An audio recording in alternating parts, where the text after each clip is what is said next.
One, two. I will hold on, thank Okay, you. and one for me too. I gave one to Jean. No problem. Thank you. Thank you. It is 6:35 PM. So welcome everyone to the April 2025 meeting of CB2's Land Use and Housing Committee. We have a rather large agenda tonight. So let's get started with quick introductions. We'll go around the table. I'm Eugene Yu, Chair of the Land Use Committee. Katie Bordenaro, Vice Chair. Susan Wittenberg, board member. Donna Raftery, Board Member, Committee Member. Arturo Fernandez, board member, committee member. Carter Booth, I'm board member. Laura DeBono, board member, committee member. And then online. Who we have online? Valerie and Eddie. All right. Can you, Okay, great. So we have Valerie and Eddie online. And Janine. And Janine. And Janine. Thank you for joining. And Pete, oh, Pete's not on the board, sorry. All right. So we have 6 items on our agenda, 5 for not counting new business. The first on our agenda is a presentation about 43 Bleecker Street, which is an application for a new mandatory inclusionary housing in lieu of development project. And so I believe this is the first of this type that this committee has heard. And so who do we have to present? Are they online or are they? Hi, I'm Hi. Stacy Jacobson from Sidon and Shine. We represent the developer Okay, project, 43 Bleecker LLC through Tom Slaughter. all right. And yes, this is an MIH project, but it's in lieu of it payment into the fund in lieu of building inclusionary units. It's the total number of square footage that will be built, additional residential, will be 18,432.39 square feet. Do you have a presentation or anything to share? We submitted That's right, you did. we submitted the plans and our narrative, the Okay. architect's affidavit, and our application. And before you get started, if I could just quickly ask, what is it that you're expecting as a step from the committee? As this is a new application type for us, are you expecting, if you could just, in plain terms, let us know what you're expecting from the committee as the next step? No, really nothing, just we wanted to give you information about the project and let you know Sure. what was happening. Okay, It's going to be a condominium. The payment into the fund for affordable housing will be $6,158,722.31, and that will go into the fund for HPD's use. Are they required to notify us or how? Yes. You're required to notify us. So there is, so it's not just why are you required to notify us? Just to give you information about the new project. It's customary. okay. So it's For which aspect of the project though is, because it's not, is it not as of right or it is, or I'm just trying to understand, because generally we aren't referred as of right projects that require right. a feedback. So I'm just trying to understand better why the notification is made to the community board. And is there Well, because sort of- there's an application process and it's required by HPD to notify the community board of all applications. When you say all applications, what type of, we don't get notified. Well, this application is specifically under the mandatory inclusionary housing in accordance with section 27-131. So there is a requirement in there that the community board is notified? The community board is notified, yes. And can you tell us more? I mean, so there's expected feedback from us. It's not just, oh, here you go, hello. You know, is there something that? There's no approval rights by the community board. It's really just. Well, there never is. It's only. Always advisory, right? It's always advisory, but presumably if you're coming, somebody's interested. I guess it's also a roundabout way of asking, are there aspects of the project that can be modified? I mean, is everything set in stone, or is this just letting us know? It's basically just letting you know FYI. what's. So there's really nothing, you know, you don't really want anything from us, input, it's just whatever. There's no feedback from the community expected? I mean, not just the board, but just the. No, we neighbors. didn't expect to have any, no. Really? Yeah. Well, you don't, but I think it's are any of the city agencies? No. Right, is the borough president involved in any aspect of this? There's no other next step? So No, just approval and getting finalizing with HPD. That's it. Do you have to report that you've appeared at this meeting or that you've sent us the notice to anyone? Well, HPD was also notified and they were on the email as well. But they don't, there's no checkbox? Is there a checkbox? You know, we went to the community board, we mailed to the community board. Is there anything like that? They might ask, but there is nothing that I know of that's a checkbox now. I don't get it. The reason I'm asking you this partly has to do with the uniqueness Right, of this development, which is really the first of its kind with the off-site fund for housing. And so when you say there's no response, feedback, or anything coming from us, it's a little unusual for people to come with us in a situation like this. We haven't quite experienced this before. right, that's what's really driving all these questions. And also, you know, the thing is, I can envision that somewhere down the road, somebody will say, well, was this brought to the attention of the community board? And you'll say, yeah, we appeared before the landmarks committee. I mean, the land use committee. But, okay, you appeared, but that, if you gave such an answer, you would imply that we were so notified or something like that. We had some participation. Yeah, right. Right, It right. doesn't make sense to I me. think Sean had a question as well. Presentation. Yeah, a point of information. Presentation. There's fewer than 25 units.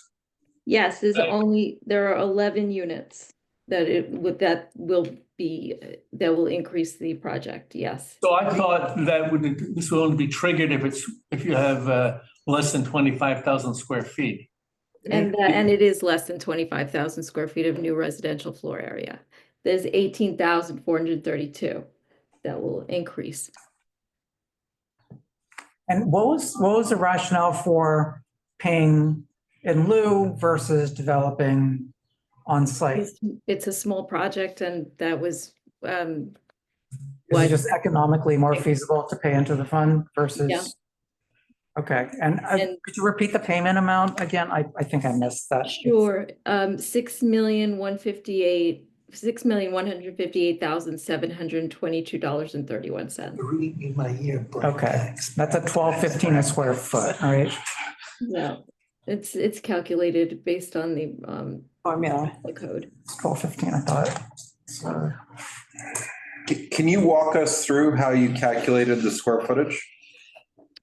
Well, it's based on the increase in square footage and it's 27.5% of that multiplied by $1,215.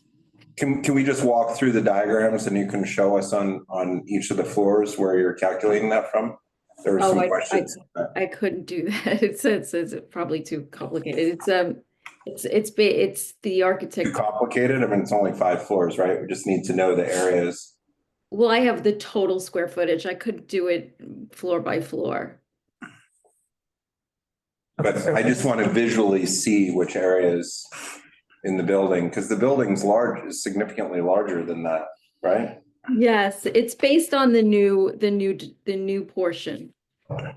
That's how it's calculated. If you look at the architect's affidavit, When you say the new portion, what does that mean? the project will increase the total residential floor area. Okay, but there's no residential there now, correct? Right. It's, there are, it's, what is it? It's, how much? It's the five floors, IMD right? units. There's existing. Yes, Yeah, but those IMD units were never completed. They were never legalized. They've been But I confirmed think from what Carter is saying, Lockport. they never, the C of O was never, Who's Yeah, well, who's speaking, who's the voice that's speaking now? The male voice, who's this? is there someone with a? Apologies. is that Yeah. Tom? Yes. Tom. Can you come on camera so we can identify you a little better? Please, thank you. I think there might have been use there, but they didn't have a C of O for use. yeah, I mean, People were using it as the residents, but it wasn't really legal. yeah, that was never completed and they all left, right? I mean, the process. They're vacant units now. Yeah, but they were never legalized as residential units. They were under the MDL. I mean, it never completed the IMD process through the loft law, because they filed for a loft law and it was never completed. It was withdrawn. The case was withdrawn. I am not certain about that. That it was withdrawn. I mean, it wasn't completed. If you go look, it was never completed through the loft board. So it was my understanding it was not completed through the loft board. It's not a use group 17D. So if it's not use group 17D, it's not residential. It still has the commercial use on there.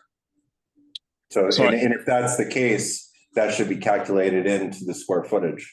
And then I don't think it would. And Tom, are you on, I'm sorry. Program. Yes. Sorry, my camera cut off the last couple of minutes. There's confirmation from Loftboard that they are residential units, the IMD units. Yes. So they were 17D, Can you send us that paperwork? the C of O or the? Yes. Yeah, of course. Yeah. Because the information that we see on the loft board is that the case was discontinued and withdrawn. That was probably from the previous owner. We've got new up-to-date confirmation from Well, Loftboard. but they all left. There was nobody there and it was discontinued. So I don't understand how you could finish it. You know, those. We have confirmation from Loftboard. I'll send you over the documents. Confirmation of what? That they're confirmed residential IMD units. Right, but if they're IMD, they're not completed. They're not legal residential when they're IMD. That's a protection for the tenant. Right, I mean, it's the. When the tenant, my understanding is when the tenant leaves, you know, that goes back to being commercial unless you finish the process. We had to submit all leases to Loftboard to get them to approve all of the IMD units that are confirmed. Yeah, but nobody lives there. How would you have done that? This process was done from hereditary leases in the building. Yeah, but nobody's there. I mean, they all vacated. So it's just. We know some of the Doesn't change tenants. the status of them, though. It doesn't change the status. Well, it was never finished because an IMD is just that, interim multiple dwelling. It's not completed. That's a protected status for the tenants. I mean, that's. HPD have accepted our proposal that we had existing IMD units in the building, and then we're proposing to increase. So, but that's just self-certification, right?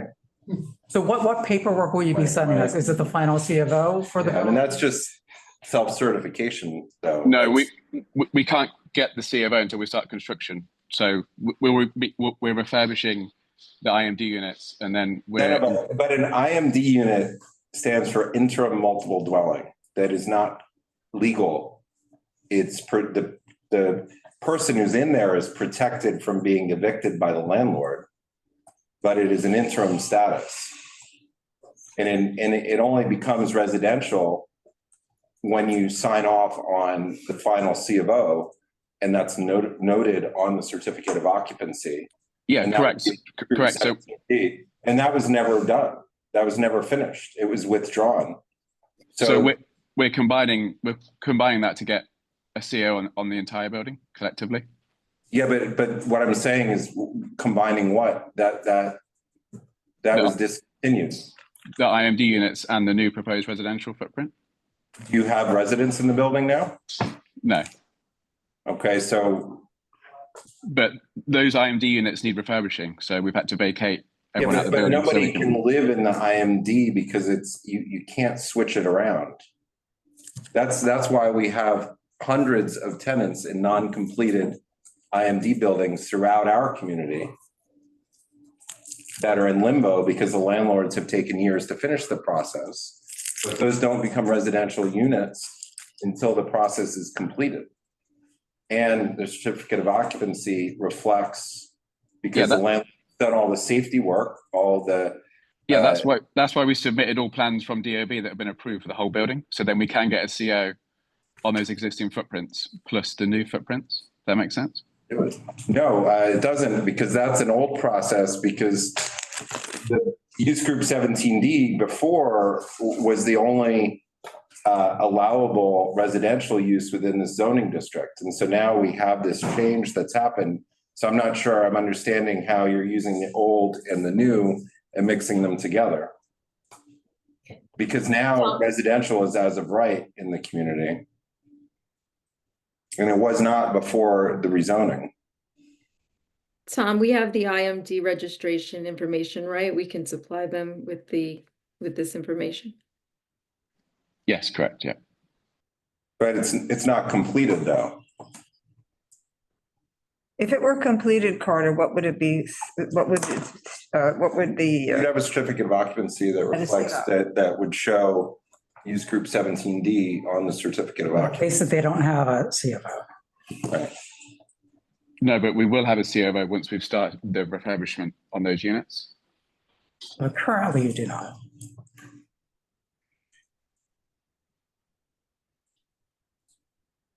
Currently you do not, correct? Right. No, we have full DOB approval. So your paperwork now shows that there's 30,000 square feet of residential, correct? Correct. And we have just under around 10,000 existing IMD units. But you don't have IMD units because the last landlord paid them all to leave. Is that correct? The building is now vacant, correct? Yeah.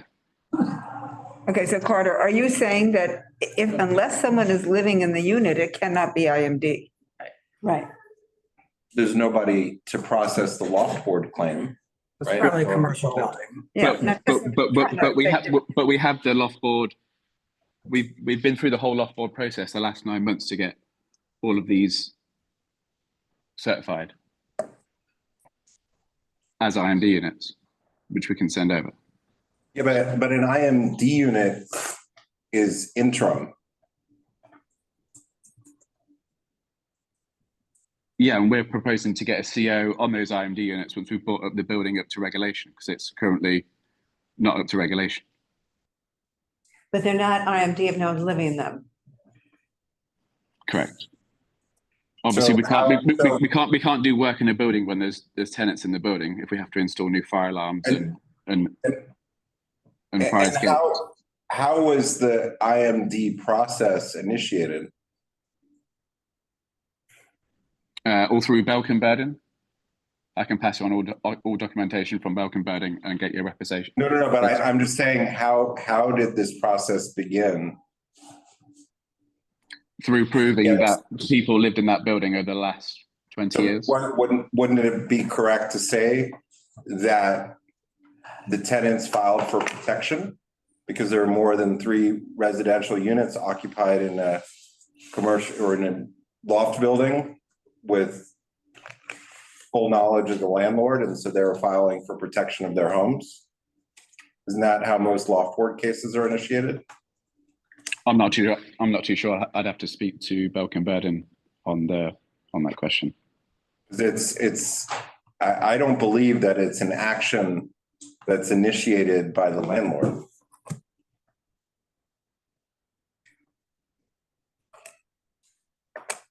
It's an action that's generally initiated by a specific tenant. And there are a number of tenants, I don't know if there are 3 or 4 who initiated those actions in the building, not the other way around. And those people no longer live there. Could you let us know the timetable for the, I guess, the renovation, and was the payment, when would the payment be made? Yeah, that Timetable will be for in, that sure. For housing, I'm sorry, that will be instructed by HPD when the payment should be funded. right? And Tom, you can let us know how long you think the project will take. So we're hoping that we can pay into the fund. I think HBD said within 4 weeks once the contract's signed, and then construction permits can be pulled within 4 weeks, and then the entire project is 18 months for the complete fit out and refurbishment of the building. So it's 2 months from the time of payment of the 6 mil? Correct. We have full DOB approval and we're ready to go. We just need to pay into the fund. But that's all self-certified, correct? What do you mean? Meaning, I mean, is there any active review, or you just tell them what everything is and then they approve it? It's Is a anybody checking anything? DOB approved the plans. Yeah, so DOB have approved all the plans. HBD have gone through all of our documents. Next, it goes to the HBD attorney to be drawn up, and then we pay into the fund. So everything has been checked. We've had to submit everything that we've done on this building over the last 9 months. Okay, it's just hard to understand, since it's a vacant building and the only tenancy that was allowable has been doesn't exist anymore, and the process was never completed. So, and you know, and the intent of the rezoning, a part of that intent was to help diversify our community. And the payment in lieu, it doesn't really do that. And so that's why I'm asking the questions, because you're saying that you have all this residential in the building that exists, that, for example, today you could rent to somebody. I don't think that that's the case. So if you can't have somebody come in and live in there, in that unit now, how can it qualify as a residential unit and be not included in the calculation that you're coming up with? Well, people will live in it. No, that's not, I'm not saying will, I'm saying can now. You couldn't rent those units as residential units. So No, how can you calculate them as residential square footage? because they've been certified from Loft Board. And anyway, the project is, we're talking about the new area that will be developed, and that's how. No, but I'm talking about the existing, because this is, if you converted here, that's still applicable to MIH, correct?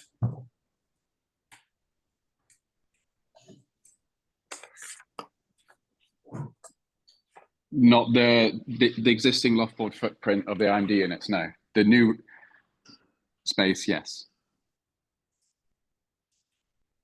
Okay, so the whole reliance is just on the vacant IMD units that were never legalized, which nobody lives in.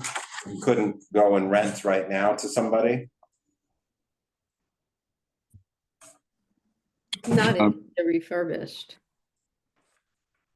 Yeah, we need to do the full refurbishment on the building. Mhm. That's fine.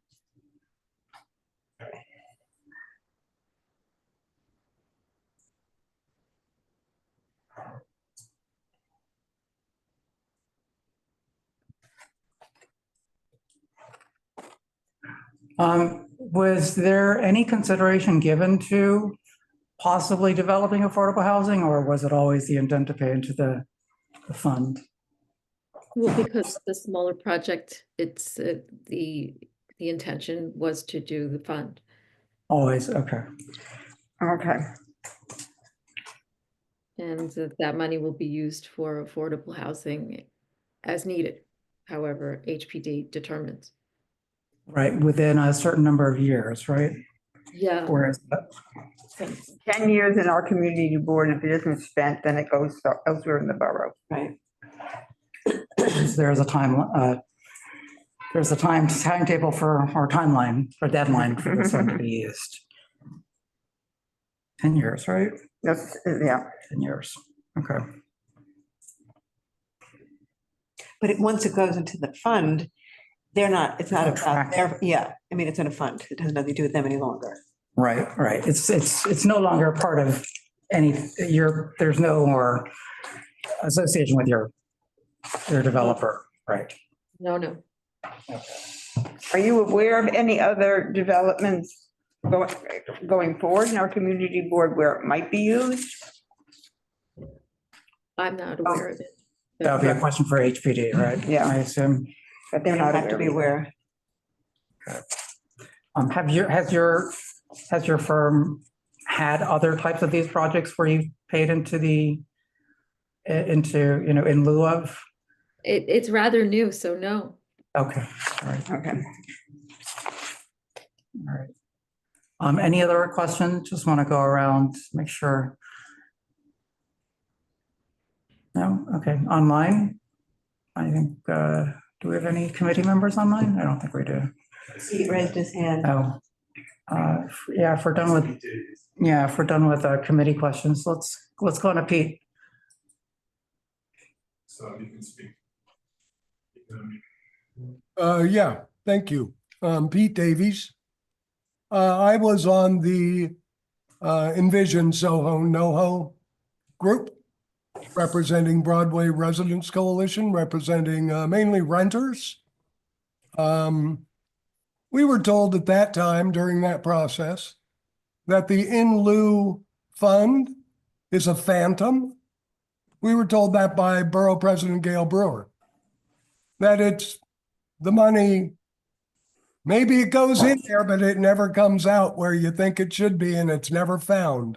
The Roach Motel. Question is, how much money is now currently held in the HPD in lieu fund?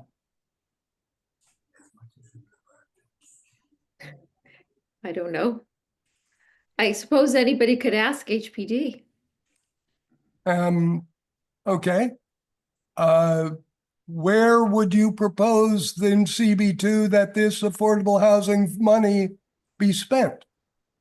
Since you clearly are trying not to spend it in Soho or NoHo. Are there any suggestions for where this community could spend this money so we could get some affordable housing in our neighborhood? I guess that silence is a no. There's no interest in this group providing affordable housing in this community based on their lack of an answer. I'm sorry. This is a scheme. This is a scheme to avoid providing affordable housing in our neighborhood, which was the key goal of the rezoning of Soho NoHo. So we were told. I'm disgusted and I'm done. Thank you for your question, Pete. Susan? Susan, you're muted. We can't hear you. Oh, it says I'm unmuted. The volume's very low as well. That's on her end. Yeah. Yeah. Barely hear you, Susan. Is that better? No. Nobody knows. You put it in the chat. I was wondering how many units that payment That's would better. represent. That calculated payment is in lieu of how many units? 11.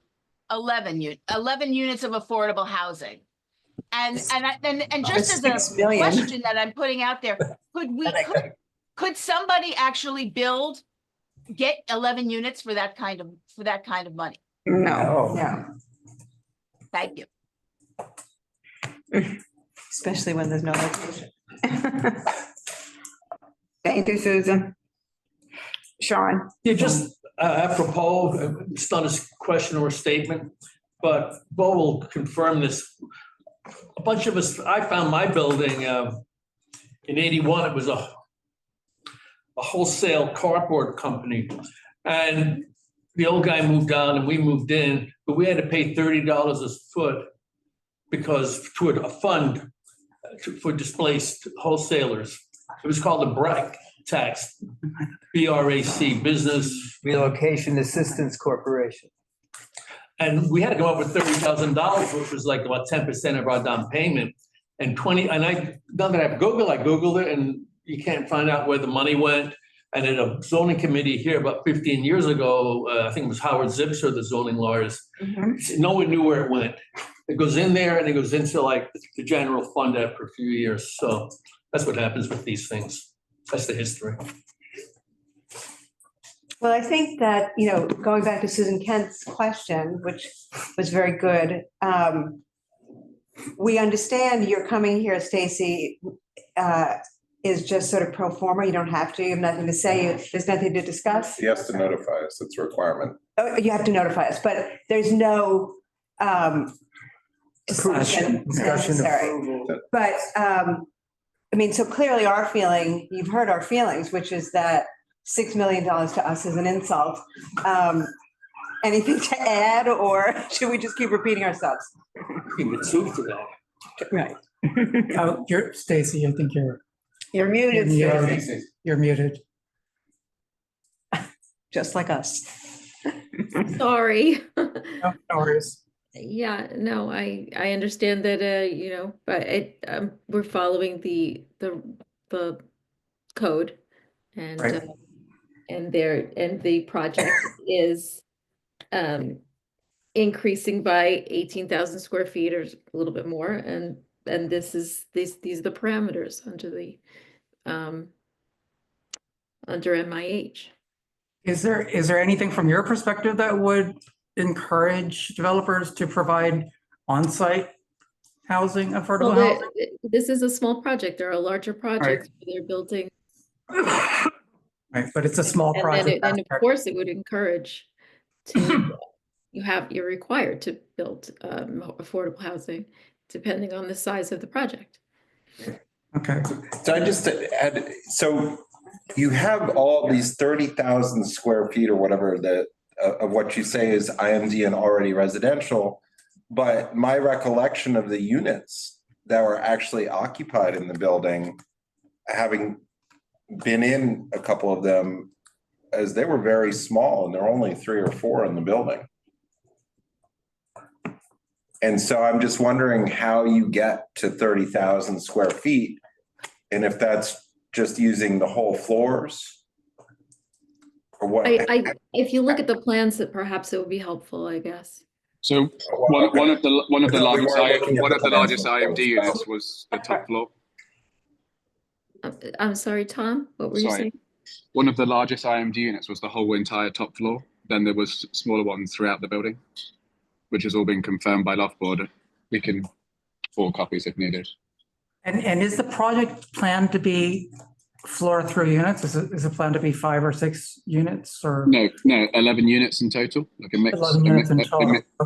a mixture of sized units. Oh, I see. Okay. 1 beds, 2 beds. Okay. And he has. Eddie? Yeah, I was just trying to figure out, can you hear me okay? Sorry, I'm outside. Yeah, we can hear you. Yeah, so if the, $6 million builds ballpark 6 units, maybe 8 if the city is really efficient. And these seem like bigger than normal units. So to me, this is effectively like 25, 30% inclusionary with the money that the city gets to build stuff with it. Is that right? That's what the calculation I'm doing in my head.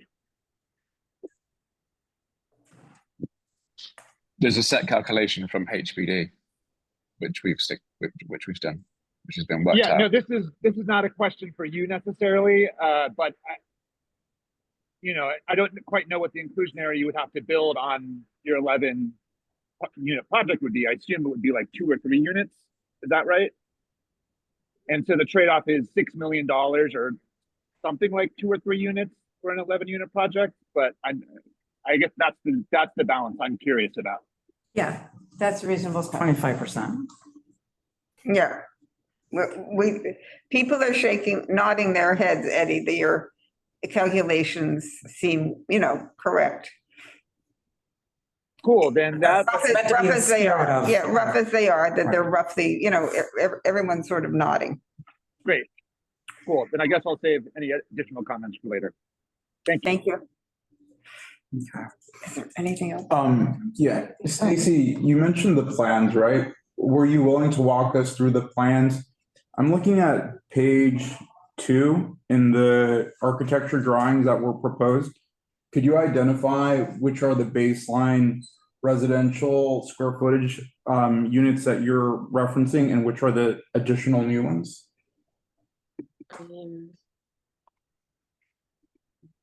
This is going to be difficult.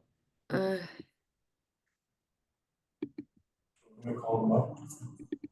I'm not able to do that. I can't pull it up myself. Could you possibly share? Okay, Mark is going to try and share the document you submitted. I'm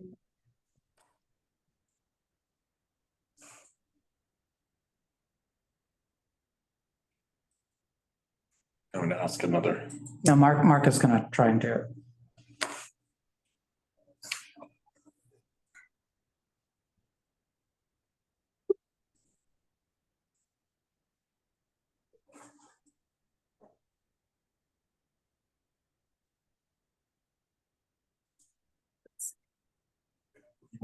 HPD plans, I think. Is that the one you want? 43 Bleecker Street HPD plans. There we go. Top. No, that's the application. I'm sorry. The top. The first, yeah, that one. Mhm. Okay. Okay. And then if you go to the next page, and then you zoom in a little bit more. Sure. Yeah, could you walk us through these tables to tell us how you arrived at those calculations for the baseline residential square footage and the net new residential square footage? Oh, I'm sorry. You know what I need to do? Give me 1 second. I'm gonna go back here. I was not shared or Share the screen so that everybody can see it. I'm sorry. Mhm. Not just. Okay, thanks, Mark. Now it's got it right. Yeah. Okay, sorry about that. zoom in a little bit more. Yeah, can you make it a little bigger, Mark? Yeah. No, that was it. Thank you.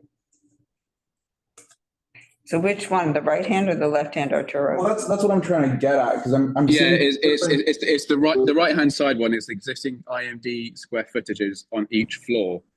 If you look at the 4th row down, you can see from the 2nd floor, it starts from 2,191 square foot. Then on the next floor, there's 806 square foot. On the floor above that is 872. Above that is 892, and then the entire 6th floor is IMD. That gives a total of 11,000. Sorry, the screen's really small. 11,038. And then The new residential is on the left side over here. So you have, Tom, you have the names of the people who lived in each of these units? correct, yeah. Correct, yeah. It's been a very long process with Loft Board over the last 9 months. So when was the last time someone lived on the 1st floor? Probably about 9-10 months ago. 2nd floor?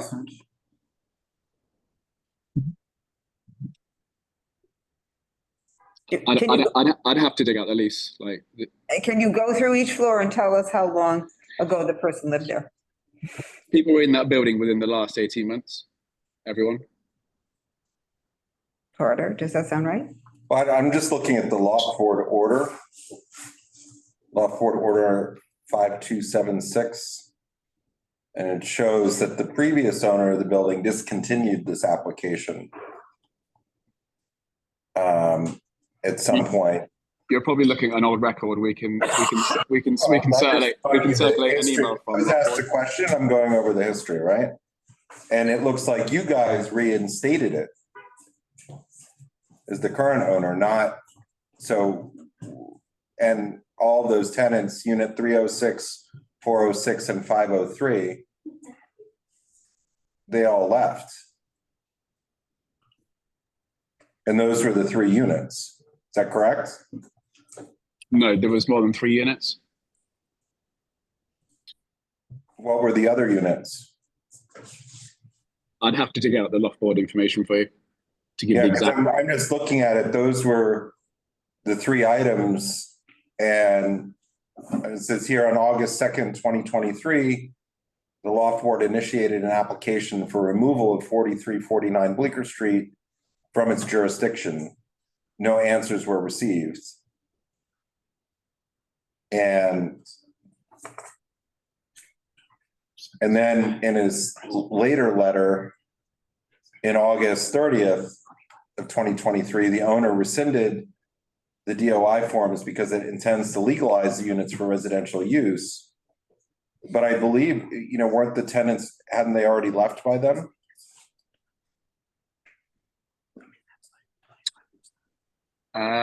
No, when we bought the building after the previous owner dealt with all the IMD units. When did you guys buy the building? Last December.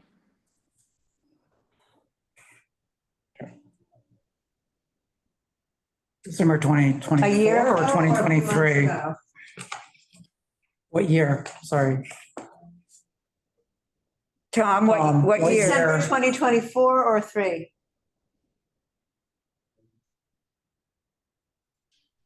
Did we lose you, Tom? Sorry, not last Christmas, the Christmas before.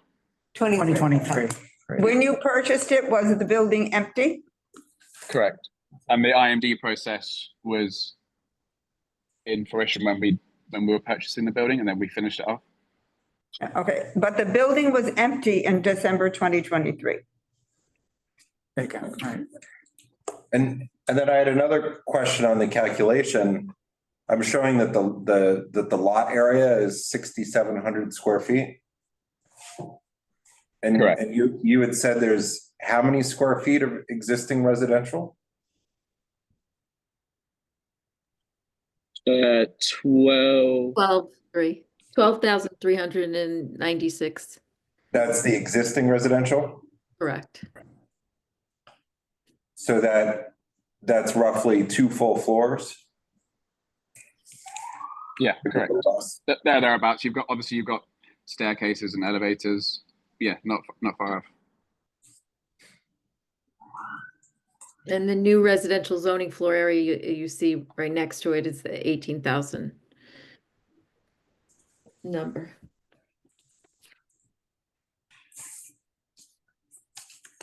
And if that existing 12,000 square feet didn't qualify as existing residential units, where would that leave you guys? What would you do? What would your action be? We wouldn't be able to develop the building. Well, you would, you just have to provide the affordable units. No, it's existing, so it's based on the new residential. No, but that wasn't my question. My question is, if those 12,000 square feet did not qualify as residential and you wanted to go forward with conversion of the building, what would you do? Would you convert the whole building, or would you reduce the square footage down? We can't answer that now because that's not the application. And it's considered an existing residential as IMDs. But you've never rented the units. Nobody could have lived in those units when you purchased the building, right? Well, I guess we've exhausted that conversation, but we're happy to provide you with all the information. Yeah, well, that was an important question. When you purchased the building, Yeah, could somebody have rented the unit? to live in it. Oh my God, this is ridiculous. To answer your first question, we wouldn't, if we don't pay into the fund, we can create more commercial space.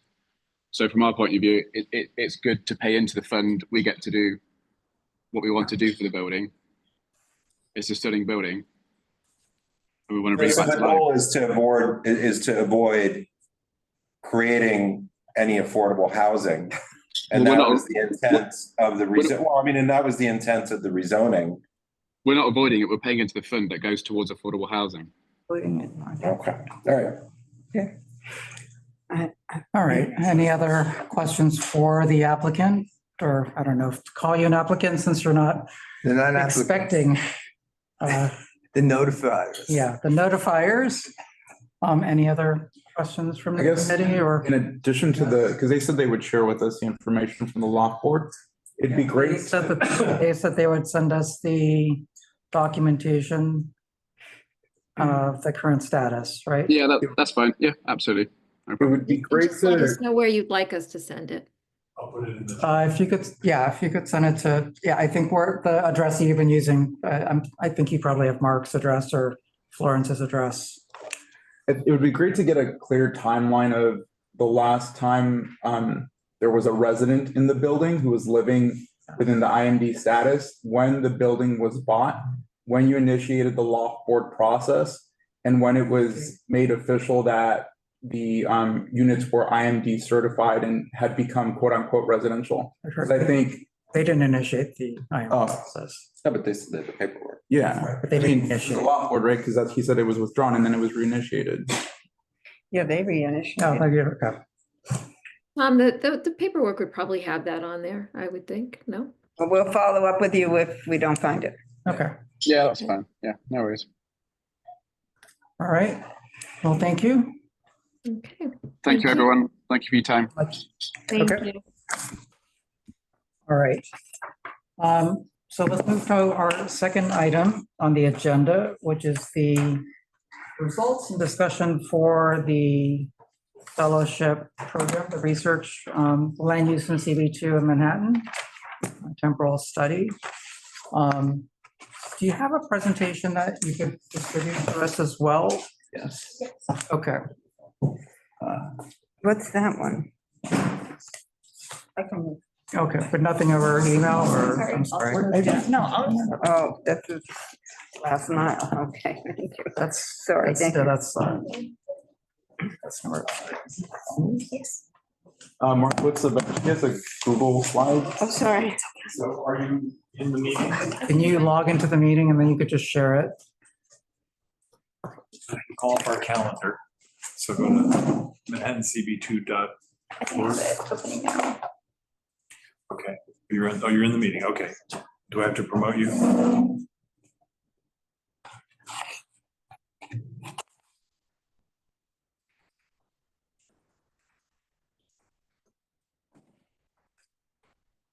That's you. Okay, so you're already great. So then you should be able to share your screen. No, I think she has a. Well, it looks like she's. I Maybe think not. that's, Oh, okay. Yeah. One sec.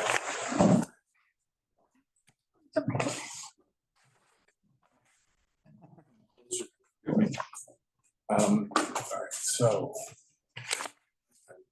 What name should we be looking for? Lauren. Yeah, here you go. Okay. So then your panel. And you'll come back into the meeting. Yeah, you have to accept it. Here you come. And now down the bottom. Yeah, okay, great.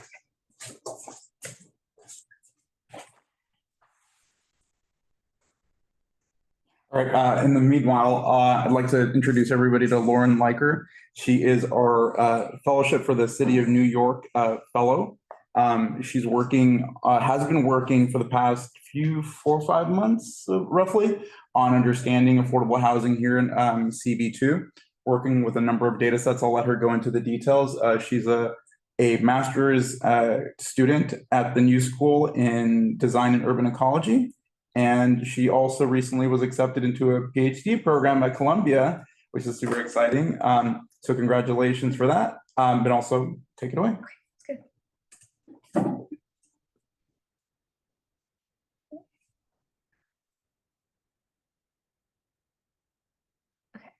We can all see, okay, perfect. Well, first, I just want to say thank you for having me and letting me work on this project. I definitely learned a lot and it was really like interesting. It's such a fun experience for me. I say one bummer, I wanted to come up with like a really fun title and I just like couldn't crank it out, but I thought that this title captured sort of the essence of what we were looking at. And then just another side note, this presentation is sort of just like a summary of what I've been working on. And then I think the expectation with the fellowship that I'm doing is also doing like a final like written deliverable report that will have all this information and some like background on the community board as well. So that will be shared once they like sort of tell us exactly what they want it to be. And also I wrote in my notes to apologize. I am not sick. I just started having allergies. So I'm sorry if I sound weird. I've been really kicking my butt. Okay, so I thought it would be helpful to go over what the initial project proposal was given, what it was, to give context to what this project ended up being like sort of more driven towards, and talk about like what didn't get covered but could still be an interesting project for like somebody who's doing this fellowship in the future. So overall, the project was more focused on housing and specifically affordable housing than like overall land use. But I think part of this work was looking at how it changed over time. And at this second point, I think we refined it a bit to look specifically at rental housing and then more specifically at rent stabilized units. And then the final point, I don't think that's something that we necessarily like directly touched on. We were talking about how it could make a cool project in the future. And I think as a side note, it'd be interesting to see like how you would go about doing a project like this. I know that there's data from Airbnb about like all the listings in an area, but I think it'd be interesting to sort of figure out how you could tell it was like influencing something. So I think for what we ended up doing, we were seeing what data was available or that I was able to like find and use. But I think the gist of what the original scope was asking for, we just sort of narrowed it down to make it sort of more manageable for me. So these were the research questions that we came up with that sort of drove the rest of the project going forward after we did some primary research. And I met here and talked with you all and got some feedback. So the first step was, I think, just sort of for me, was to figure out what kind of affordable housing exists in this community board and the different and how these different forms work, and honestly seeing what data on these units is available. And then off of that, locating where the affordable units were located in the community board. And then another additional step was sort of narrowing down what kind of affordable housing we were looking at, given that it can be sort of a challenge to track all of these things. And we ended up looking specifically at rent stabilized housing. If I say the word rent control, like throw a chair at my head. That's not what I mean. I've looked it up so many times, or I've edited so many documents. If I say that's not what I mean, rent stabilized. I keep messing it up. I don't know what it is about my head. Rent stabilized. I wrote it down, like I bolded it in my notes. People make that mistake. Oh my gosh. And then it confuses people because it's not what it means. So anyway, rent stabilized. And then once it was all narrowed down to the specific type of rent regulated, rent stabilized units, and it's sort of like affordable housing model, just trying to see what or if any trends emerged over time as we tracked the loss over the past like 15 years or so. And then finally looking at what can be done to maybe mitigate this net loss on both sides, seeing the trends and identifying how aware these units are being lost, and then investigating the possibility of how to create more units and generate more affordable housing. So these next few charts are reports done by the Rent Guidelines Board, because I met with one of my professors who actually is a member of the board, and he gave me some really interesting insights. So while this isn't obviously specific to the community board and just looks like at the city as a whole, I think it gave at least me important context to like the broad overall issue of how this isn't just specific to this community board, but it's happening throughout the city. And this specific chart is looking at what might be causing these units to be falling out of rent stabilization. And he's also, as this is just a side note, there's like this other category that has a lot of things. And he said he was gonna follow up with the person who sort of like put it together to figure out what exactly is being put in that other category, because it is pretty significant, but he just didn't know like what was being categorized in there. One question, Yes. Lauren. So does this mean that the Rent Guidelines Board has this data? Yes. Do you know if they can share that with the public? Yeah, it's on their website. Oh, okay. Yeah. Yeah, he just showed it to me. I just. But it's not by community board, it's out. Yeah, it's all like, I think either citywide, and then some of the data is borough. It's not super specific. But so that's just to say that other category, I see it, and he's working to like let me know what exactly that entails. But just in terms of looking at the city as a whole, like especially pre-2019, luxury deed control was a massive reason that units stopped being stabilized, and then after that, it was the 421A expiration. because it's issued by the HPD, but it is typically, I think it is time limited, which is like lasts like 10 to 25 years. And then this is looking, it's also from the Rent Guidelines Board. But I think this to me helped give context of like why to focus on these loss of units as a whole, because while some units are being gained, more units are being lost across the city by like a pretty significant margin. So now that we had that sort of like citywide context, I was shifting sort of more towards looking at the community board too, and how this has changed over time. So you've seen these maps before, but I think it shows one of the trends that we started to identify, that instead of it's like a slow but steady trickle out rather than like 1 or 2 moments of like really significant loss. And I think it also helped answer my question of sort of like where these types of units were located, which seems to be all over the district, and the loss is happening all over the district as well. I do see rent controlled in. Oh my gosh, no! I thought I was so careful. Oh my gosh. Okay, ignore that. I don't know what it is. Oh my goodness. I literally can't help myself. Okay. Oh, that's so, and I like triple check. Oh my gosh. Okay, thank you for pointing that out. Oh, that's really annoying. That's not what I need. Rent stabilized. Oh my gosh. We know. Yeah. Oh, okay. Well, ignore that. And then this graph is charting the rate of loss from 2007 to 2020. And I think it sort of like clearly shows that there is a overall negative loss. So there was a net loss of over 4,000 units, which ended up being about 70% of the rent stabilized units in the community board. So while this change is happening sort of like building by building over time, it definitely adds up to be a significant issue and a significant loss over time.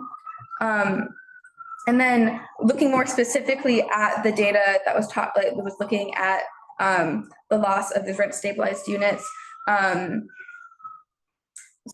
just like as a side note, the reason we focused on loss is that I found there was some data about the addition of units, but they were it was kind of confusing.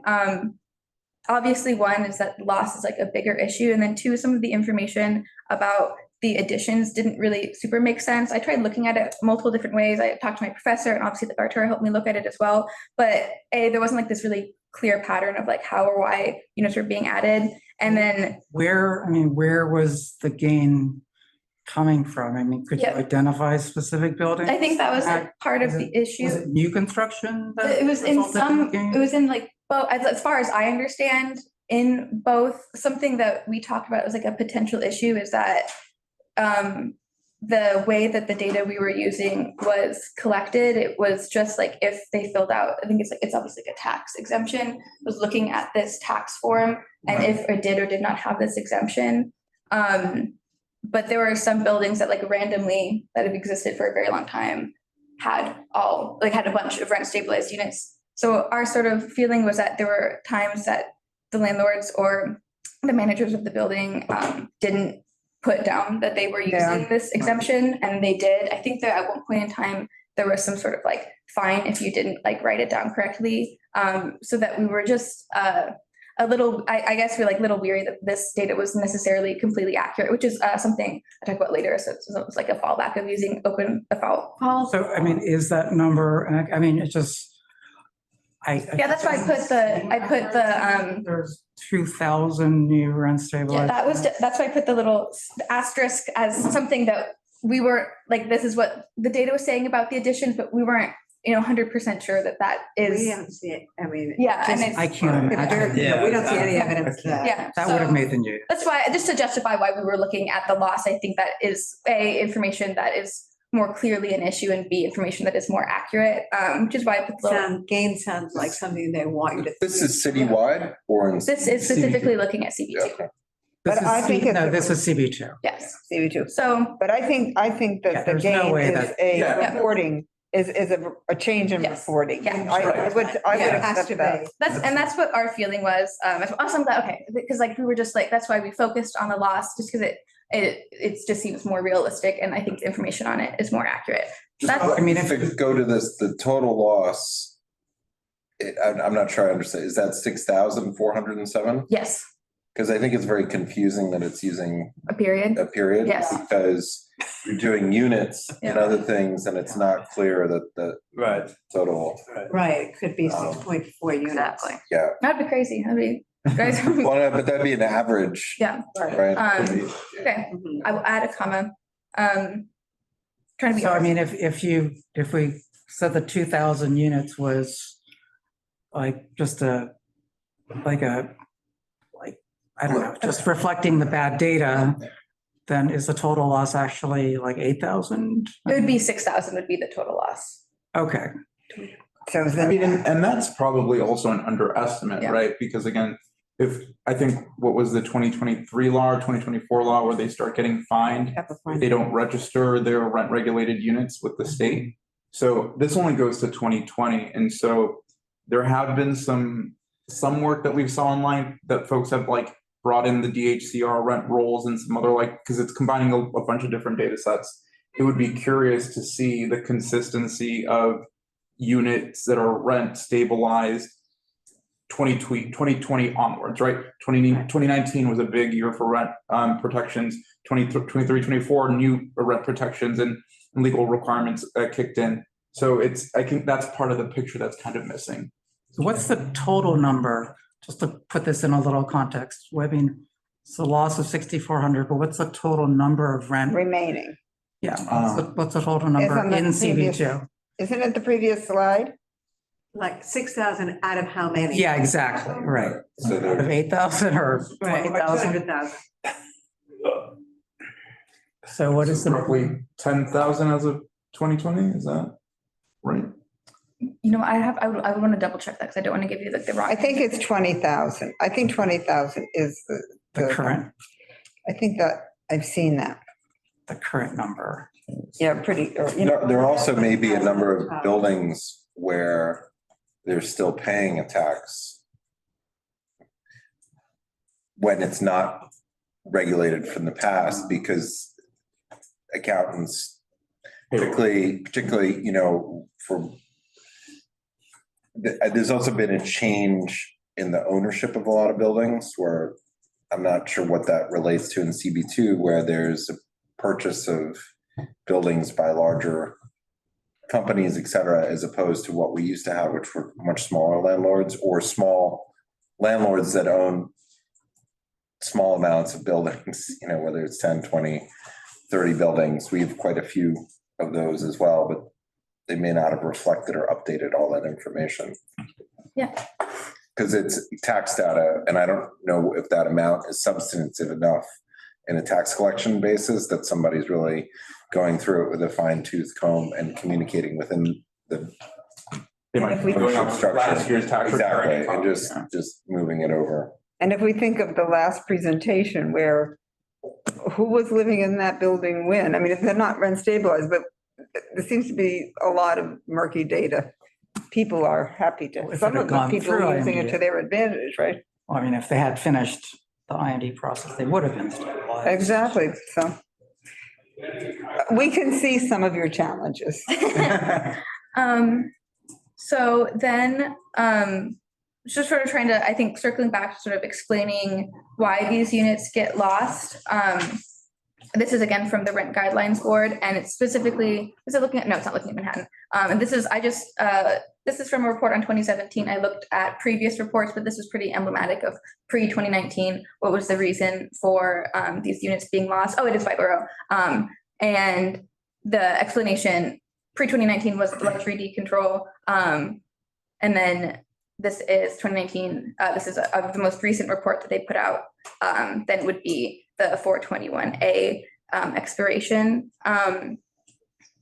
And what was I going to say? And I think this was interesting to me because I think it raised a lot of questions about like what to do, because with luxury decontrol, when the Housing Stability and Tenant Protection Act was passed, that did like significantly reduce, it helped reduce the amount of units like that were being stabilized, leaving that affordable housing stock. But with this 421A expiration, it is just like a time limited tax exemption. So I guess it was just curious, like, what do you, like, I guess it brought to me an interesting solution of like, what do you do? Because it's just sort of like the nature of that type of model to just run out of time. And then again, with this other category, my professor said he would talk to people about it.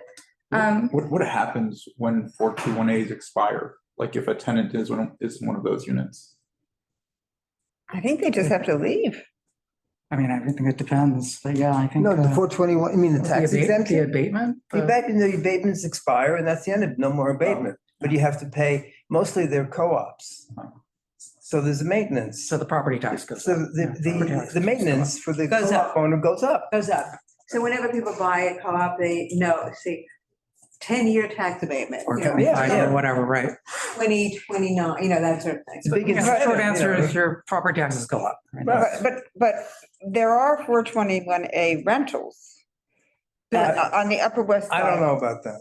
I mean, I know people and they get 20-year leases and I think, I don't know, with the new laws, they can stay, but they have to pay the market rent. Yeah, it's got nothing to do with Convert the staying or market. leaving. It has to do It's with what just the passed maintenance. on. Yeah. Passed on to, Right. now people have to pay it. And that's why 485X, which is the replacement for 421A, doesn't have that cliff for the affordable housing part of it. Right, but that's only for new Yeah, construction. Right. right. And so then this part of the project was just looking at how to increase the amount of affordable housing in community board two, which I realized, we started realizing a very big task, to say the least. So this was something that I just thought helped give me context. What does the diagram show? This is information from Open Data NYC.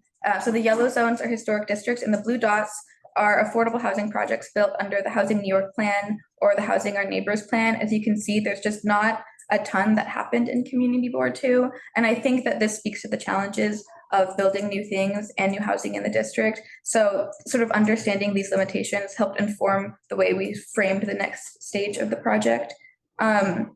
So when we were first starting to look at how to develop new housing in a way that would best promote affordability, and it could potentially have like fewer obstacles to redevelop the land, but you have the idea of looking at sites that were owned by the city. So first just map those sites to see where they were and then where they were in relation to these historic districts. And then I sort of tried to categorize these sites in a way that made sense. And then Arturo did it in a way that was a lot better. So obviously things that were like parks or schools or playgrounds, we just ranked those as like off the table for change. And then the singular green category was for vacant city-owned land in the community board, of which there was one singular site and that Arturo figured out was not owned by the city anymore, which is kind of a bummer. Walk through those Yes. color categories. And so this blue category, most of which ended up being part of other projects that are currently going on. But the idea was that these sites had potential. We just sort of had to figure out what was going on in them since the categorization by Open Data NYC, sort of the notes of what it was being used for wasn't necessarily the clearest. So we just had to go back through and look at it. And that was primarily based on that column use type. So Lauren went through and identified the ones that were in use tenanted or leased out to private tenant, miscellaneous use, or no use. So those are like the first 10. And then the other two are just, I think, projects that the city's already, projects that the city's already It's hard for looking us to at. read that, obviously, that's okay, but just, did you identify any sites we might not know of that are potential? I don't honestly, I feel like, I hope this isn't a bad answer, but I don't think we were like, there was nothing that was clear. There's nothing that was like, there's no easy answer. There's a parking lot next to a fire station, and then there's a. Where is that? Yeah, on Lafayette, I Yeah, think. West Fourth and Lafayette. Yeah. Is the parking lot city? Oh, you cut off the. Oh, sorry. Oh, is Trying that to make it federal? bigger. No, this is city. Oh, right here, 243 Lafayette, sorry to point, Oh, but yeah, yeah. that's right there. And then the other one was, the City owned. public, the NYPD has like a public relations, the PAL, the Athletic League. Athletic League. And that's like in a very old, kind of like falling apart building. That could be a joint, construction project if they were willing to work on with the appropriate developer. So I think those. It's in a mess. The building's a mess. Yeah, it looked pretty rough. So those were the two that looked the quote unquote easiest, but obviously not by any means ideal. Oh, yeah. So again, what are the, I'm sorry, Or and then but the colors are just. You wanna go through the rest or? I think Did you have a question? Yeah, I'm just saying, the colors are a little difficult to see. So like are the last two of these like? Those were ones we just had questions on. I cut off the notes because I was trying to make it big enough to look at, because I know it's kind of hard to see. Those were ones that, Those are transit. yeah, like not understanding like why. How come those two are different than the one above it, 417 group? Like, Yeah, why so is one a different color and the others? The transit substations, because there's a project on 27th or 28th where they're moving the transit substation underground. So those seemed like potential candidates. I guess I'm asking why, why are they not the same The red ones category? are giant buildings above ground. They look like 2 to 3 story buildings, whereas like the orange one is like a 1-story building that has a large lot. Yeah. Yeah. Yeah, and these were just sort of like the way that we were categorizing the data. I do think in the final report, that's where it will be easier to sort of like sort things out. I hope to make it look a lot clearer, just for like the sake of like showing our process. This is just how we presented it. I will just say something about the fire museum.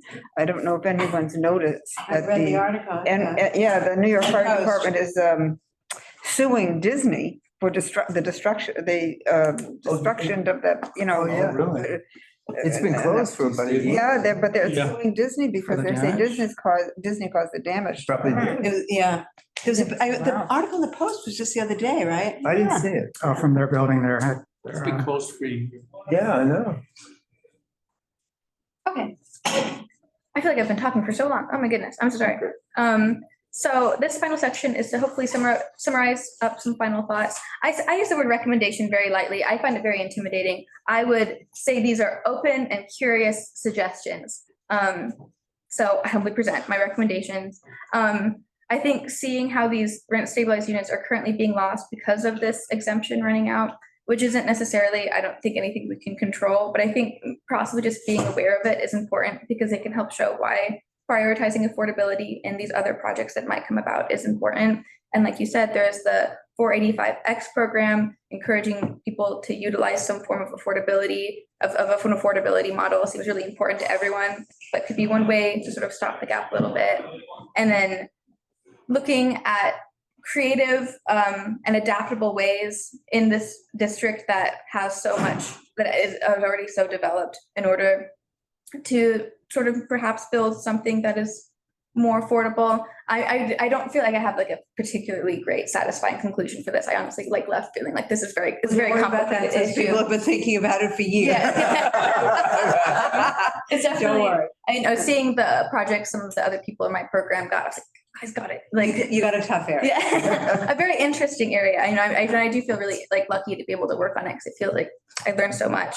But obviously there were some limitations. Some of them were just like personal, like also I just realized like this is a really weird note to end on, so I'm sorry. I like being like, this is why I suck. But anyway, there was just a lot of challenges with using open source and publicly available data. Some of it was outdated, like what we saw in the graph before, or it doesn't get updated, or it could just be wrong, or it can be very unclear, which makes drawing some like definitive conclusions kind of hard. But one thing that we talked about is that with using open source data and documenting this process, hopefully other people who are interested in the same topic would also be able to see what was happening in their area. Some of the other people that I'm working with use some of the data that we used in their own projects. So that was something that I think, even if we didn't come up with a conclusion, hopefully we made some sort of blueprint for somebody who was interested in looking at the same topic in a different community board in a different area, able to use that.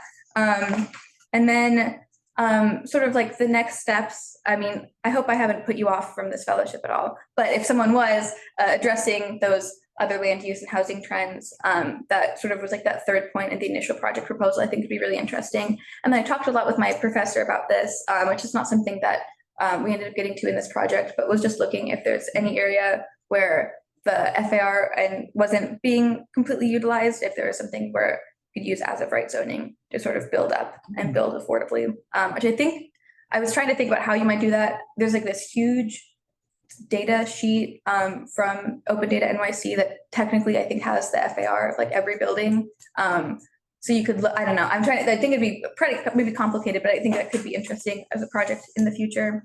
I feel like I've been, okay, thank you. I'm sure you have all questions and comments, but I just want to say I appreciate you guys letting me do this. I feel like I learned a lot.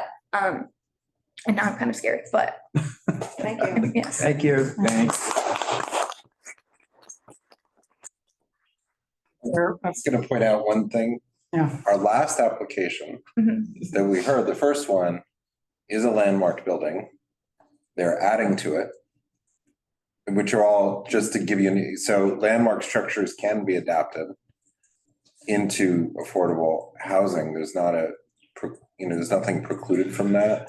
And there can also be Other than additions. profit. And there can also be additions onto landmarked buildings as well, as long as they're contextual. So that's not in and of itself a Limitation. limitation.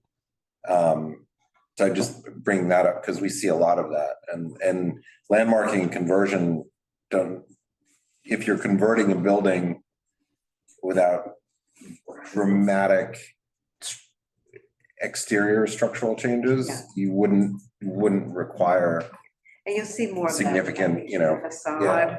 Got the whole Yeah. side. no. So it's a challenge, it's maybe could be considered a challenge rather than a limitation, but Yeah, it's a challenge. and we see a tremendous amount of development, mostly in single-family homes, And commercial. in townhouses where there's dramatic changes in the buildings and total complete renovation, of everything. But not the still a facade. landmark, but not the facade on the front. Yeah. So I just bring that up because it's a lot of, it's a challenge, but it's not a Possibility. yeah, impossibility. And because the land use values here have become so significant, it also may not be a limitation in many cases for what the housing outcome is in a conversion, because they may be creating a significant amount of value. And then the other part where, and I've raised this and it wasn't part of your area, but it's that the rezonings recently in Hudson Square and in Soho and NoHo equally value commercial and residential development. And as a result of other factors, it's sometimes easier for developers to go with a commercial development for many reasons, but including financing, that it's easier to deal with one project, one tenant, or fewer tenants. And housing is very different. So that's another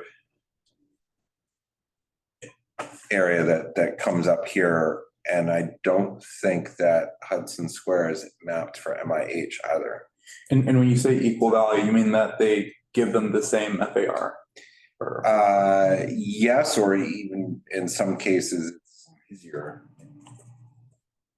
There's it wasn't really calculated because the city, I think under both areas, determined that both times that those were rezoned, said that these areas are just as important for commercial development. And so there's no prioritization on housing. And they identified those as, and you see it now, we have new corporate headquarters that are being built in those areas. So, and they're also, you can see them on the map that you put up. You can see them, there are no dots. Yeah, exactly.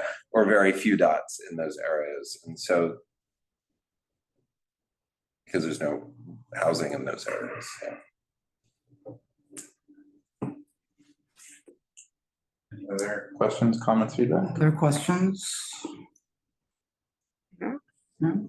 This was a lot less scary than I thought it was gonna be. Woo! Oh my goodness, I had the nightmare about this, I'm not even gonna lie, but you guys were much nicer than you were. Thank you, In terms Lauren. of like a final report and Yes. all of that, what's the timetable for that? Honestly, I have no idea. They haven't Okay. really told us. I think that they'll be reaching out to Arturo. I think you can snitch on me if you think I did a bad job. And then I think it's just like our final meeting with the fellowship is on Friday, but I know different community boards have different timelines just because they have like different projects going on. Right. So they haven't told us. I don't think there's like a hard and fast time it needs to be done by, but obviously I would like to complete it. Ideally by the end of the month or Yes. by our next meeting, By next meeting. ideally. Okay, all right. If that's, I feel like they would be fine with that. Okay, Yes. fine. All right, so we can take a look at this next meeting and then have it, decide to include it in our report for May. Okay. Yeah, I like it. It's good. All right, Ooh, what's it? thank you. Okay. Thank you, Lauren. It's the 14th. Our next meeting is May May 14th. 14th. Okay. Oh, we graduated. Ooh, that's kind of scary to think about. I'm not gonna lie, that's gonna give me. Well, thank you guys so much. I really appreciate it. Thank you very much for your hard work on this. Yeah, thank you so much. This is my jacket. Maybe when you're in your new program, there'll be some other connection to community board too. I hope so. Don't you forget about us.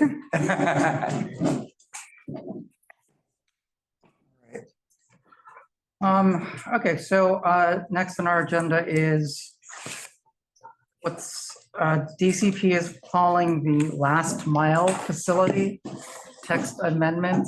So there is a copy of the proposal, if everyone could grab a copy, and I think Mark also had sent over, if I could get one too. Thanks. Mark had already sent, also, I think I sent over like a link to the Google Drive where this, as well as some other materials to support the application exists. The reason this is on our agenda is because of the timetable for this. I believe the hearing is on May 6th for this, and the deadline for written comments is May 16th. So if we are to present any comments on this as a land use committee, this is the meeting that we need to do this at, because May 16th is not going to be in time for our full board in May. Right. And so this is basically a proposal that DCP is providing for providing delivery trucks, you know, like instead of having delivery trucks just simply park on our major streets throughout the day. They'd like to create a new special permit, I guess, to legalize this and set specific places for like a UPS, a FedEx, and Amazon truck to basically essentially park.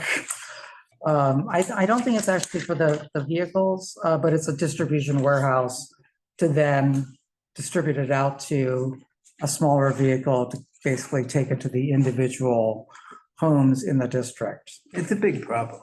It is a very big problem. I mean, we've seen it, all of us have seen it. A third of adult New Yorkers will receive a package today. That's a lot of packages. Yeah. Could I jump in for one quick second? Sure. This is the scope of the environmental impact statement for the text amendment that you just described. Mhm. There'll be another opportunity and there'll be a presentation from DCP. There's also an information session on, I believe, April 24th about the actual text amendment. What's before you today, though, is just what should be the proper scope of the EIS that will be done in connection with that text amendment. So if I'm understanding this correctly, then Mark, don't go away just yet. DCP is looking for, I guess, comments on just the EIS. On the scope of the scope of the EIS. So what you have there in front of you is the draft scope. Right. And it is typically based on the seeker, the City Environmental Quality Review Manual. And a quick review by me, it looks like they cover almost every chapter in that manual. They don't, the way that this works is that if there are some things that are just not going to be affected by something at all, they don't have to study them. Right. But here they're proposing to study just about everything, including things that apply like what's its impact on infrastructure, on historical facilities, on libraries and schools. And since we don't know where these facilities might end up, especially in our district where there are these legacy uses that could be converted into new potential uses. It could be anywhere. So it's a pretty complete proposal, but you may want to study it and then you offer comments that would then be submitted in time for that May 16th deadline and or offer testimony on May 6th. That's what's before you now. There'll be another opportunity to talk about whether this is a good idea in another context. Okay, all right, so And there's DCP wants to another, come and present on that, okay, but not this. all right. Well, So we- that's a much more limited scope Yeah. than, It only affects M districts, MX and CH. Sorry? Get this? It's hard to comment on We it. just got it 4:30 this afternoon. Right. yeah. West of the. I'm Which, just saying, you're saying one particular number is really important for us to look at, which section? No, I'm just saying, how, 12, I mean, I'm looking at page 12, Yeah. right? Mhm. I mean, we don't have, we have M districts. I don't know if we have any C8 districts. Yeah, I guess I'm just concerned because we have so many non-conforming uses in our community that an overlay of this, because the assumption is gonna be these zoning districts are somewhat, the majority of uses are consistent with the zoning. But in our case, very little is consistent with the zoning, or are all of the uses around the edges, like in the manufacturing use areas, we may have a compliant use, but they're not manufacturing per se, there's some other high intensity use, so the overlaying these creates a significant amount of conflict. And when I just think that we need to make that comment, but it is a special permit, right? So there is commentary, but generally that gets the ball rolling. Maybe it can just be shaped and not. Well, it also says on page 11, and this is you're making me think of something, Carter. On page 11, the last two lines, sub-area 1 consists of M and C8 districts, less than 500 feet from zoning districts that permit residences. Well, we have the FedEx facility very close to me and the UPS, Right. but the residential uses are by variance. And so we have, That's what I mean. that's exactly, so maybe our comment is this is hard they're going to be right beside residences, not 500 feet away, which is what they're talking about. Right, and all those,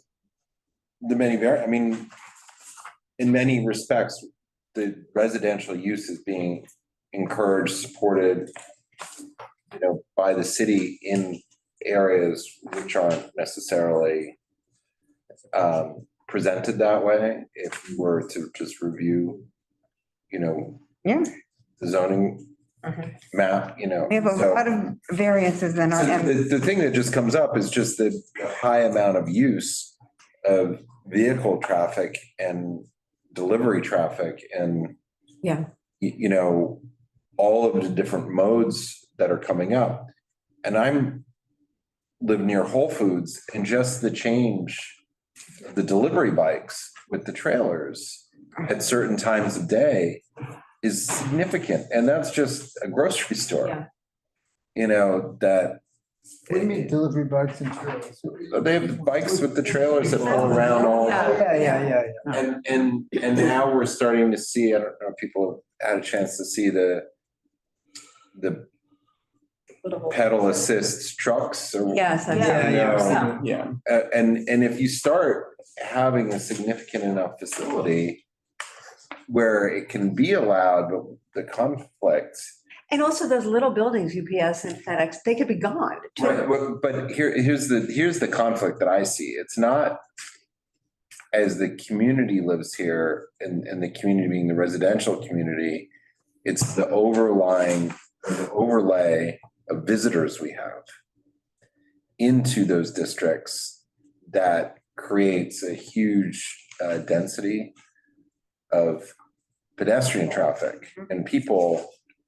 And the crossover is where I see the biggest it's not magnifying it, but that's where you suddenly have driveways and all kinds of stuff and things where there's a much higher use. And what's interesting is with the development and changes of uses on Lafayette Street, in particular, north of Bleecker Street, what has become fascinating is seeing that cars can no longer turn to go north on Lafayette because foot traffic has changed so dramatically within the last 5 or 6 years because of the increase, the significant increase in destination retail in Lafayette. And we have that in So- Meadowbank too. You can't Yeah. cross, if you're going across 14th, you Yeah. can't turn to go down 9th Avenue. One car can get through Right. going the other way because of the pedestrians. Right. They tried with the light to have the pedestrians go first and then Yeah. read that, but that, it Yeah, doesn't, so well, it's two that's like cars. Prince Two or cars, yeah. Spring. It's just, so it's an interesting challenge here, but there's so little property that would be available, right, for a permit, that it's irrespective if you need to have something here, this would allow it, but is that even in the right? I don't know, I didn't have a chance to review it all, but I just find it pretty fascinating. You know, the implications in different parts of the city, just going by zoning district. Do we have any CH in our district? I've I never, don't think. I don't think so. We have CA. Provide for automotive and other heavy commercial services, Bay Ridge, Castleton Corners, auto showrooms, repair shops. So, because there are only, it's the M, the MX, and the CH. But I don't think we really have any CH. I don't think we do. I think everything is like. I mean, yeah, we have, R, I mean, I don't think we'll see it at all. It says lot area zone M, MX and C8 was, for us, is 41%. Yeah, I know. Yeah, but they're including like, Yeah, I mean, that's why I didn't even How see did you that. get that? I didn't see that, but that's what I'm talking about. It's Also, not the really, planning board forum, we share is the west side, old industrial area. yeah. Would it be too much to ask for like a visual zoom into our district for this? For the repairs? Well, I think you can just look at the zoning map. Like it'll have the districts are mapped. Yeah, yeah, I was So- looking at that. Yeah, yeah. Zoning district? it's overlapped on a couple of different, Zola's one, Make and a couple different places. I mean, I don't see any CA. I know Soho doesn't have any CA, but I don't know about the West. Any what? I know Soho doesn't have any CA because I remember Oh, from no. like, you know, the rezoning, there's no CA. So all the M's, M1 through 3, and then C8? I'm guessing the highest is a C4, guess. Oh, We have this- C6. oh, this is interesting, the map of the proposed special. Yeah, so you see all of Soho and NoHo are mapped in there, as Oh, yeah. well as West- Hudson Square and sort of those little middle areas. Are you pulling up from their documents? Yeah, on page 14. Okay. Yeah, I mean, Where are you looking? on page 14, just at the map. Figure 4.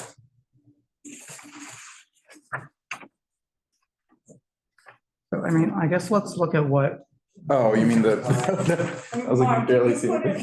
Oh, I'm zooming. I'm like, looking at the paper, I was like, Oh, you got, okay, you have the PDF. yeah, no, I was like, oh, right, I see.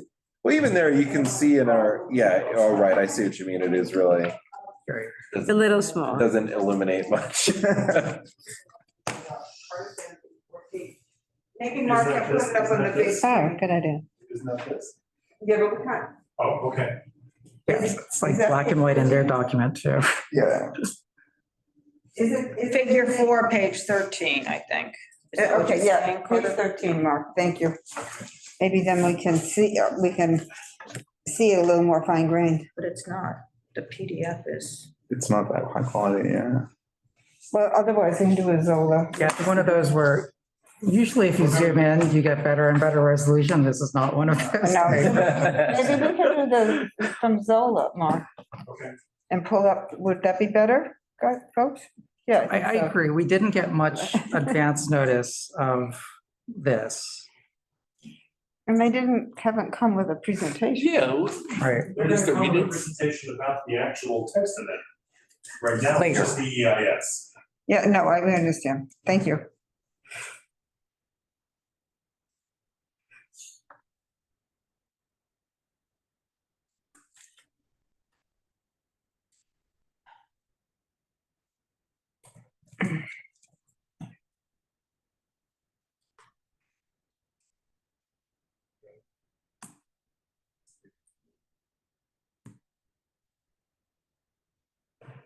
Getting close. Oh, even in that, yeah.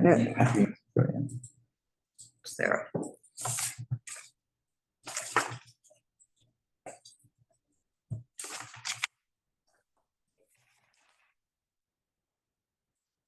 It's probably easier on Zola, but I was gonna send a screenshot. I don't know that it helps, but. Can you do? I mean, that's right. You can see it Oh, I see. there. That's I it. mean, you can basically see the very distinct outlines of Yeah. NoHo and Soho. And then It's the. the area part, yeah. runs along, the South Village runs along Canal Street. And then sort of that hodgepodge on the west side of where the manufacturing And our one districts are. Yeah, so south One and little east is the corner most up by me. solid. Well, right, but I'll just say this.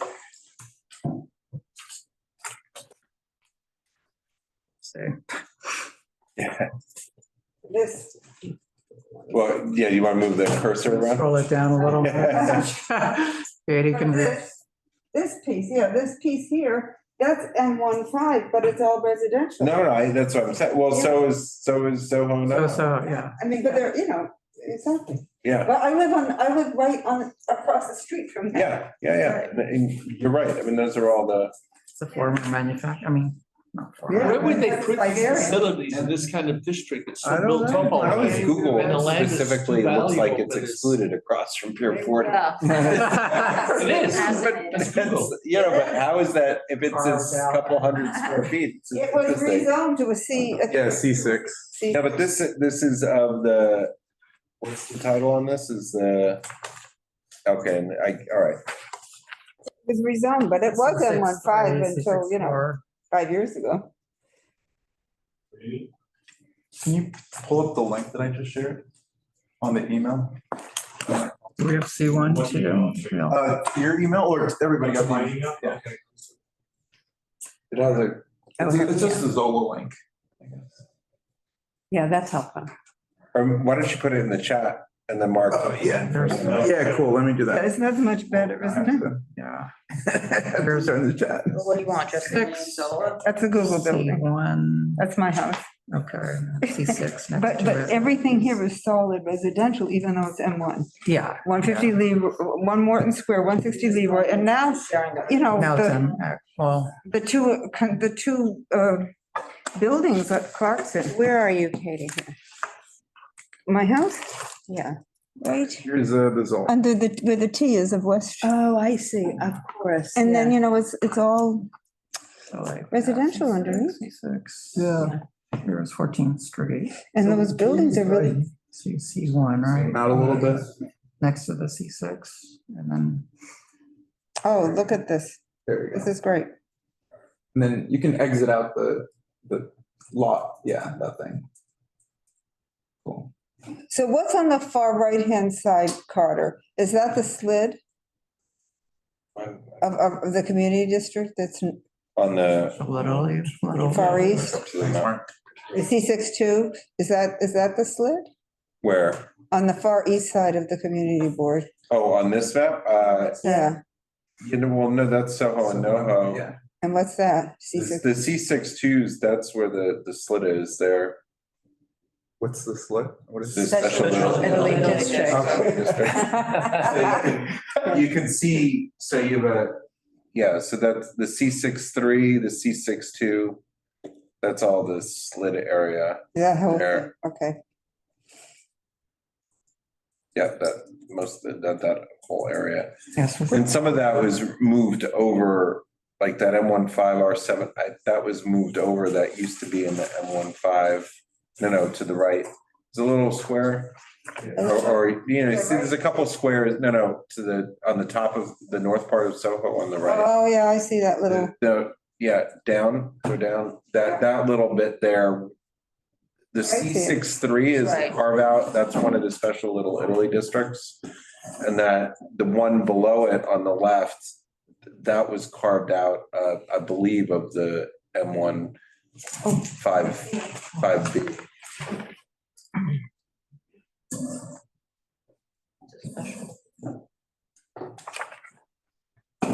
some time ago, not recently. So if it has to be 500, see, the definition is 500 for zoning districts that permit residences. What do you do with, Well, now those areas permit residences, right? I don't, Soho and NoHo were the only two districts that previously did not allow residential as of right. I'm not familiar with those two other M districts to know if it's prohibited, but I think that it's allowed. well, the M16, it must be allowed because that's Hudson Square and we know housing. No, right. Yeah, I'm just, but the M15 does not allow it. Well, that's why it's M15A and M15B. The A and B are what don't allow for residential. Because David Reck used in Used to. M16, if you all Yeah. look at Mark Hammer Russo. Yeah, but but. Yeah, and also because, and I'll put it in the context of loft law, is that if you have a loft law unit, it used to be able to go straight to a residential unit and not to East Group 17D. So in loft law units, the outcome of that process is a residential unit. So that's how they must be allowed in those zoning districts. But like the little area near where I live, that's M15. It's not A or B or anything. Right, which is why I think residential is allowed. They have to do it by variance if they want to put a residential. Maybe I'm not, yeah. I know, just because know it's not prohibited. it's not prohibited, but it is, but see, But this would be allowed in any of the M or MX Right. districts by special permit. Right. Well, that's why I'm just not understanding for us, if we got a special permit for one of the few areas, it would probably be a pretty substantive facility. Yeah, and it would have, And, or I'll give you an example of one where this might be, again, I haven't read through it all, but the state is saying that they want to maybe have this, right? Didn't we hear at one of the meetings recently that in meatpacking on that, on the next to the standard, that they were going to be using that as some sort of a transfer point. oh, right, that little state-owned. So, so we do have some, I mean, but this is allows for a facility, is that correct? Like how large are these facilities? I don't. But if you look on the bottom of page 11. The type of distribution warehouse. So I mean, most of these on the vehicle certified as I mean, the reality of one of these facilities is, I would think from what it's talking about, and again, I haven't had a chance to look at it all, or it's a repurposing, for example, a parking facility. Mhm. Because you can drive up and down and it can be used. I don't think there's enough square How many are footage. there like that? Is that one on Clarkson? Right in Yeah, this Greenwich? is not a lot of, I mean, like, so you could repurpose The one north of parking lot Christopher potentially, on right? Greenwich. That's residential. That was a garage. Yeah. And, we had the There's proposed only like one homeless big- shelter, which they're trying to convert the parking garage into on Worcester. Now, That ain't happening. Yeah, but I mean that building They have to- could get a special permit. There's a warehouse unit, because you could convert the garage into a warehouse and They presumably. have a if stop you- recorder. Yeah, well, I'm just saying that's the type of building It's, that could. the foundation actually is there falling be- down. Yeah, but that's the type of building that you could use for this, because it's already pre-built. But, the other thing is, would they But build? it's don't like that. This Well, one- no, but any parking garage could be, potential, right? That's close. I'm just saying I can only think of one. The one on the west side by Clarkson and Greenwich. Are there any other large parking garage buildings? Well, it doesn't have to be large, just has to be tall. Well, any I garage mean, building, sure, Okay. we've got there's a variety of parking lots throughout not lot buildings. Yeah, parking buildings, there are a variety. In Sixth Avenue, there's off Seventh. There's one, there's a couple that are around. But the idea is somebody gonna purpose build a facility. I mean, just seems strange, but if they do, what would we want to see? I thought And- last mile was gonna be drones, but you're right. Well, that would be the transfer, you know, where does that happen? There we go. The only way you can doing something is if you have enough square footage, right? And it wouldn't. And you have to be able to unload and load. We have the most, Take in vans, trucks, I don't know, whatever the class. All the big vehicles. Yeah, I mean, Well, we have we that. just need to comment on, we just need to comment though, I mean, I just want to, for our discussion, we just need to comment on the EIS, though, the scope yeah. now. So, I mean, to me, it's like what I was saying in the beginning, it's just the conflicts between high pedestrian density, because we're a destination. Those trucks, and we have all that pedestrian. Well, people have to cross safely. Yeah. You know, that's the biggest thing when you have Yeah. heavy driveways, right? Or we hear about, you know, the complaints from some of our board members about what's happening at Wegmans, and that's just a loading dock. You know, and everybody has to walk out in the street because you back up a big truck to the loading dock and suddenly, you know, the conflict is all the pedestrians that go to Wegmans. Yeah. So you can't use the sidewalk. Are we supposed to comment on this? Oh, is this- On the EIS scope, just on the EIS scope, and time for written comments. Yeah. Which are due Well, May I don't see that this 14th. is really ever going to affect us here. But if it were going to, But it's, I the know. value of this could increase dramatically in a very short time because of all of the new modes of distribution that are coming up. And that we're in the heart of the same reason as being transit rich, we're also in the heart At of the same time, accessible any areas, any so. landowner, any property owner would go to the highest and best use, and like we it's saw not gonna this, be like this. we saw warehouse. in the All right, first if you can place. turn around package delivery and you charge a fee on No, not like. that for overnight what about the delivery, first presentation? I'm just saying that could be, They're gonna build a expensive house. Yeah, they'll build housing. Like we Nobody's saw tonight. gonna build these things. Nobody. Not in this neighborhood. It was a Not gonna garage on happen. Mercer Street, now it's commercial. I don't know, I Garages think are that the model of delivery is changing so rapidly that, Then you won't need these localized Yeah, well, facilities drones anymore. I know Like- that you do, because that's the. If anywhere, it would be Splitting up. Hudson Square though, right? I mean. Well, it could be Yeah, it is anywhere. now. I mean, It could it's be anywhere. Yeah, we have two huge. Nothing's Yeah. wider than that. Yes, and FedEx. It's so commercial. But if you look on page 11, prototypical approach. Per secret guidelines, since the proposed action has broad applicability, it's difficult to predict the universe of sites. Additionally, I mean, it's challenging to forecast where facilities will locate. They're asking us to comment on something which is amorphous. They're admitting it. Exactly. 20 years ago, just to put into context, which is a long time ago and not that long ago, you could never imagine that you could get any product that you saw on a computer the next day. Oh, this- And now the expectation is you can get it in a couple hours. Well, look at the Whitney More or less. deal, you know, 20 Yeah. years ago, we I'm didn't just, pay attention and so, now. so the valuation of paying a premium even to get that could Yeah. suddenly become there because it is a challenge. And if you go, for example, go to Gowanus, or I guess, the Gowanus area, the Sunset Park. Sunset Park, if you go into Red Right. Hook, the Amazon warehouses that are boom there in huge facilities That's- that that's are where in they're gonna be development. going, Yeah, but not- yeah. No, but I'm just saying, Not on they may Greenwich, need that's- another hub to do the next scale down. And that's where you can see it, because Why that's, wouldn't it be next door in Red Hook?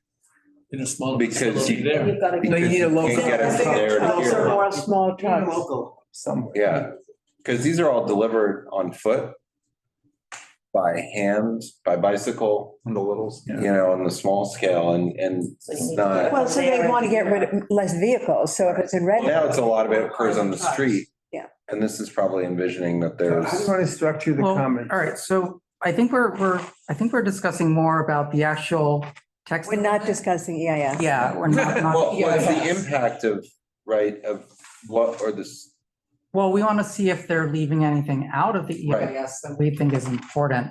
So, I mean, I think that for us in the document that's in front of us, that kind of starts on page 20, where they talk about the proposed scope of work for the DEIS.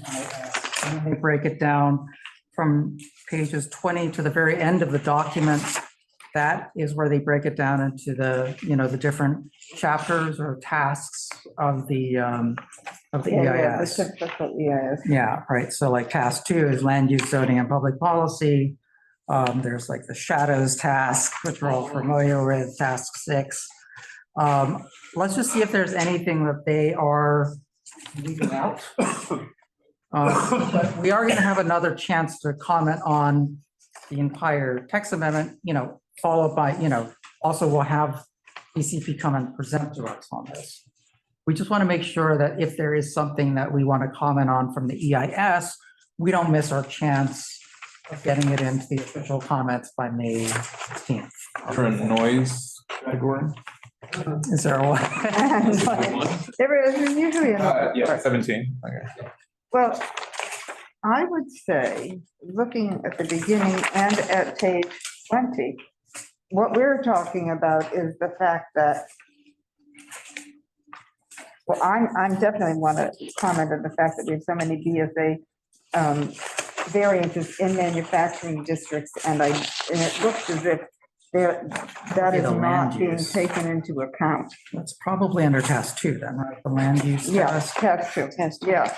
It's not being taken into account because it's not sufficient not sufficient buffer between existing residences, even because they're only looking for the buffers between the,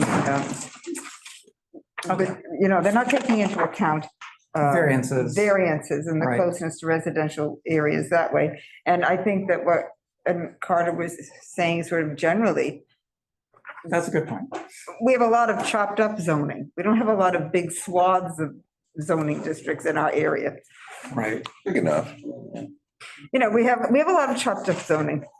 This might fall under transportation, but I think one of the questions would be, what are the avenues for travel for the proposed modes of transportations that they expect? So if they're planning to use bicycles or the pedal trucks or some other mode of transportation, are there bicycle lanes? Traffic study. That's usually under a traffic study. So that would be like under, where's traffic? Oh, I love that. In the center I would of just- 27. Yeah, 14, yeah. I would just want to make sure that it incorporates the methods of transportation that they expect to deliver out of, not just like where are the cars coming in and out, because that would be a very kind of like narrow way of looking at the traffic patterns there. And it was interesting because we did, this was fascinating. So the traffic committee heard a presentation right on the micro hubs, or is that what it was? Mhm. And we were told that it's like not that many trucks that would come each day. It was the leaving, that because it was like a bigger truck, and then all the stuff is going out all over the place. So that's what it's interesting to see on the traffic. It precludes, it says vehicles. What's a vehicle? Yeah. And does this doesn't necessarily include, That's a good point. the other modes, which, even what's a bicycle, And there's nowadays. mobility. Bicycle, I mean, this is what people ride traditional pedal bikes.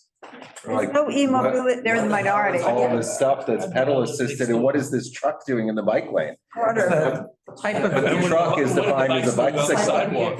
But the truck's defined as a bicycle, Yeah. and so we don't have maybe some of the right I think language it's in here.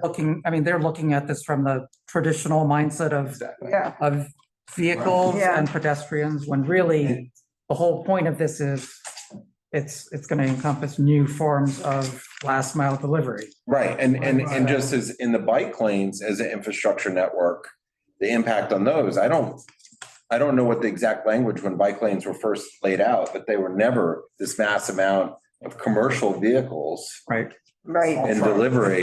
Yeah, exactly, in bike lanes. Meant to be merging motorized bikes with bikes. But even, Right. but it was even the type of use, right? Right. So when you have a commercial activity that's Right, repetitive all through the day, Yeah. it's very different from somebody commuting to work are going about, the daily activities as an individual. And So I a just, motorized vehicle, a motorized bicycle, I mean, they're just a lot more disruptive than someone on a pedal.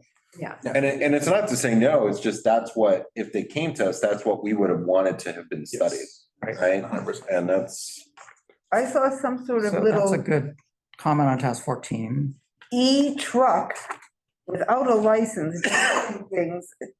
on the E-truck? street. What you- Well, I mean, something that you would see You're not- in Italy, those little, they're not a They're big, like mini, yeah, Yeah. they're new. yeah, Bentley or something. Yeah. Parked Oh consistently. But yeah, I mean, we can cover that under like alternative forms of yeah. vehicles, right? That's Yeah. not a traditional, and I don't know what here it's, so if you look under pedestrians, it says if it's more than 200 pedestrians would be added. But what happens if you disrupt the pedestrian flow? right? Or movement significantly? So that's And I think that's a good point too, because partially safety too. one of the places that is the M15 zone, we have so much conflict going to Pier 40. We have such pedestrian volume trying to cross in that area. They're already So, a FedEx. Where that building is built. Oh, I know. and that brings up in the vehicular and pedestrian safety assessment that it's not looking into any of the accidents that these other modes of transportation. Mhm, So that's not evaluated mhm. as well. I think that's, Yeah. even Saturday Night Live's talking about it, right? It's like all the e-bikes. That's how That's how far the Legislation in commentary. Albany right now to license them to place. Yeah, and just. We want to cover that under task 10, hazardous materials, because like all of these e-bikes, I mean, Well, that's a separate thing.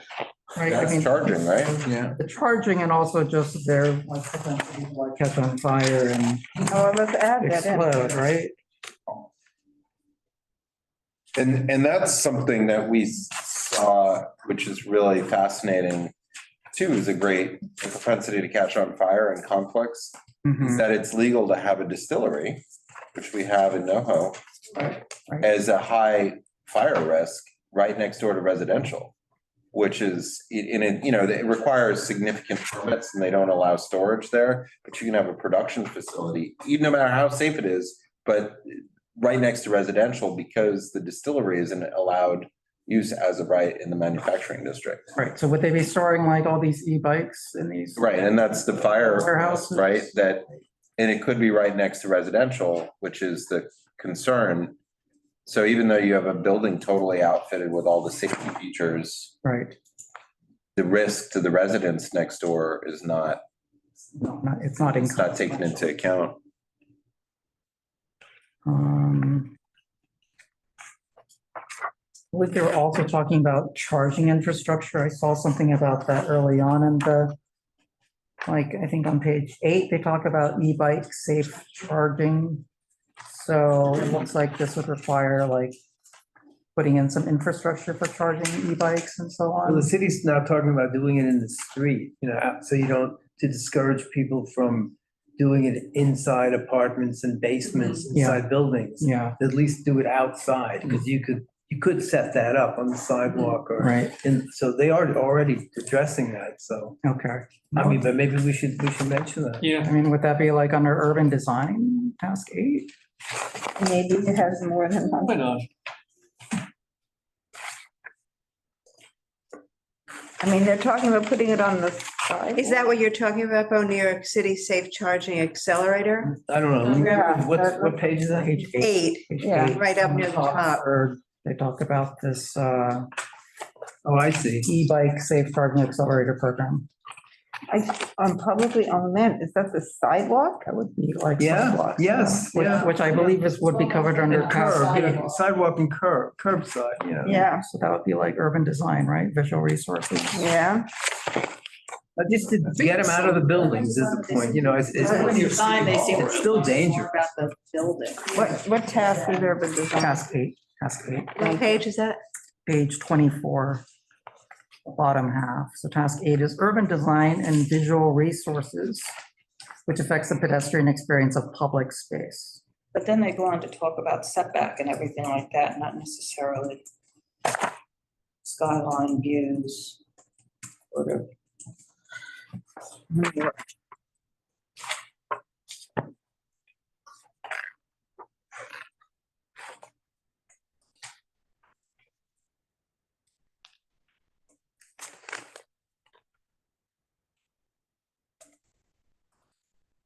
Okay, so I'm gonna go under task 8, charging infrastructure, as, how it's gonna be in the public realm, essentially.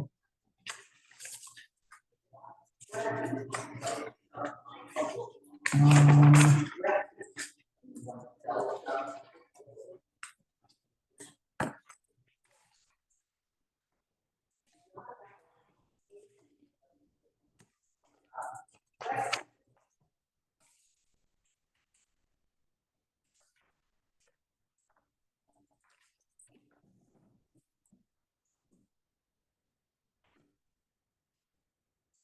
Are you up to task 19 yet?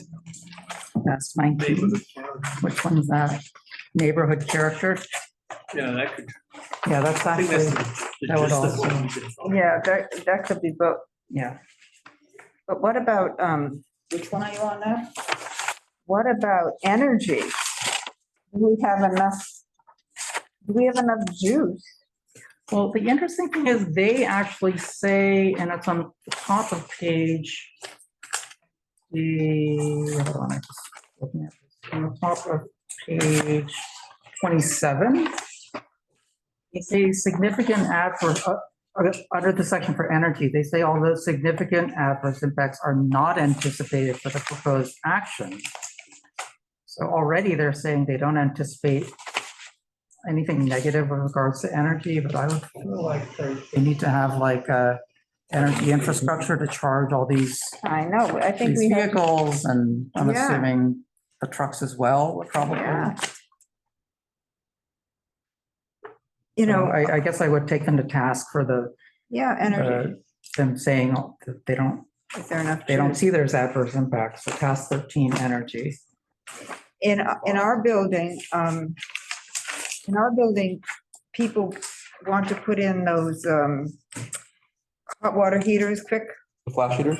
Yeah. What it usually. Flash heaters? Yeah, but we don't have enough electrical capacity to do that for every apartment. We can do it for 2, but not 12. So we don't permit it, because how are you gonna decide who gets it and who doesn't? So, Whoever pays you off. First well, one to do it. we tried to be pre-Trumpian and more egalitarian. But I think it's it's a legitimate question. And this is it, and I doesn't even say, I mean, all of the areas along the West Side Highway and the Canal Street corridor are subject to severe flooding. Right. So where does that go in? Yeah.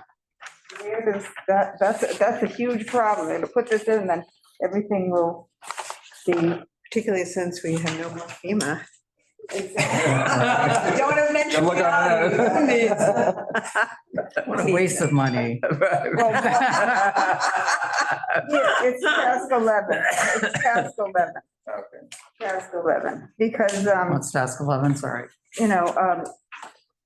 in Sandy, the transformers all blew on the west side because Yeah. they were flooded. It And got wet. I know, they used to be down below, right? Yeah, they're under the Basements and grates. stuff, They're in yeah. the grates. Yeah, I know. Poof, poof, pop. That's the fire hazard itself. It's so, even on Green Street, the electrical connections are under a grate, and the water just pours in. So I always ask them, and they say, yeah, well, we pump it out once in a while. And they explode once in a while. They do. They definitely do. It's interesting when you look at the wastewater and stormwater infrastructures, they are looking to see how what they are doing is impacting that, and not vice versa, of how the flooding that's there impact possibly. Yeah, right. Because this all talks about, they'll find nothing, I know. maybe, but there's nothing in here from what I'm reading that says what is the area, is it in a flood zone, how will that impact what they're building? Yeah. Yeah. Well, so we have to maybe link it to task 11 and task 13 because Yeah. you're gonna put all this extra electrical. We have a lot, stuff. I mean, we have so much flood zone. Yeah. Yes, I mean, that's all the way down Canal, well, it's called Canal Street for a reason. Task 11 and 13, okay.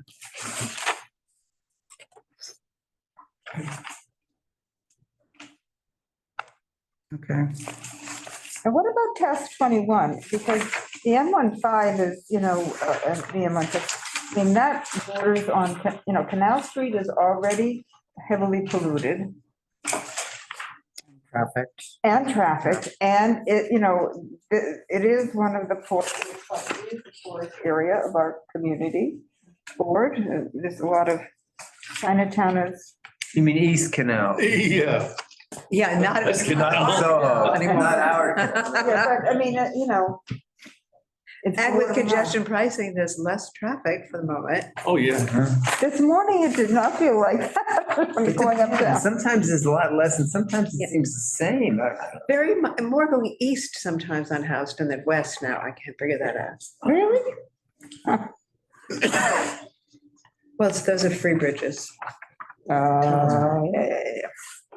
Well, I went It's all the gone for way. 2 months, right before, I left right after it started, and it's quieter.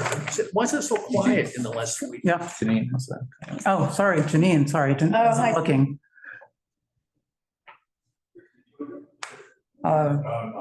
Hold on, we're gonna get you.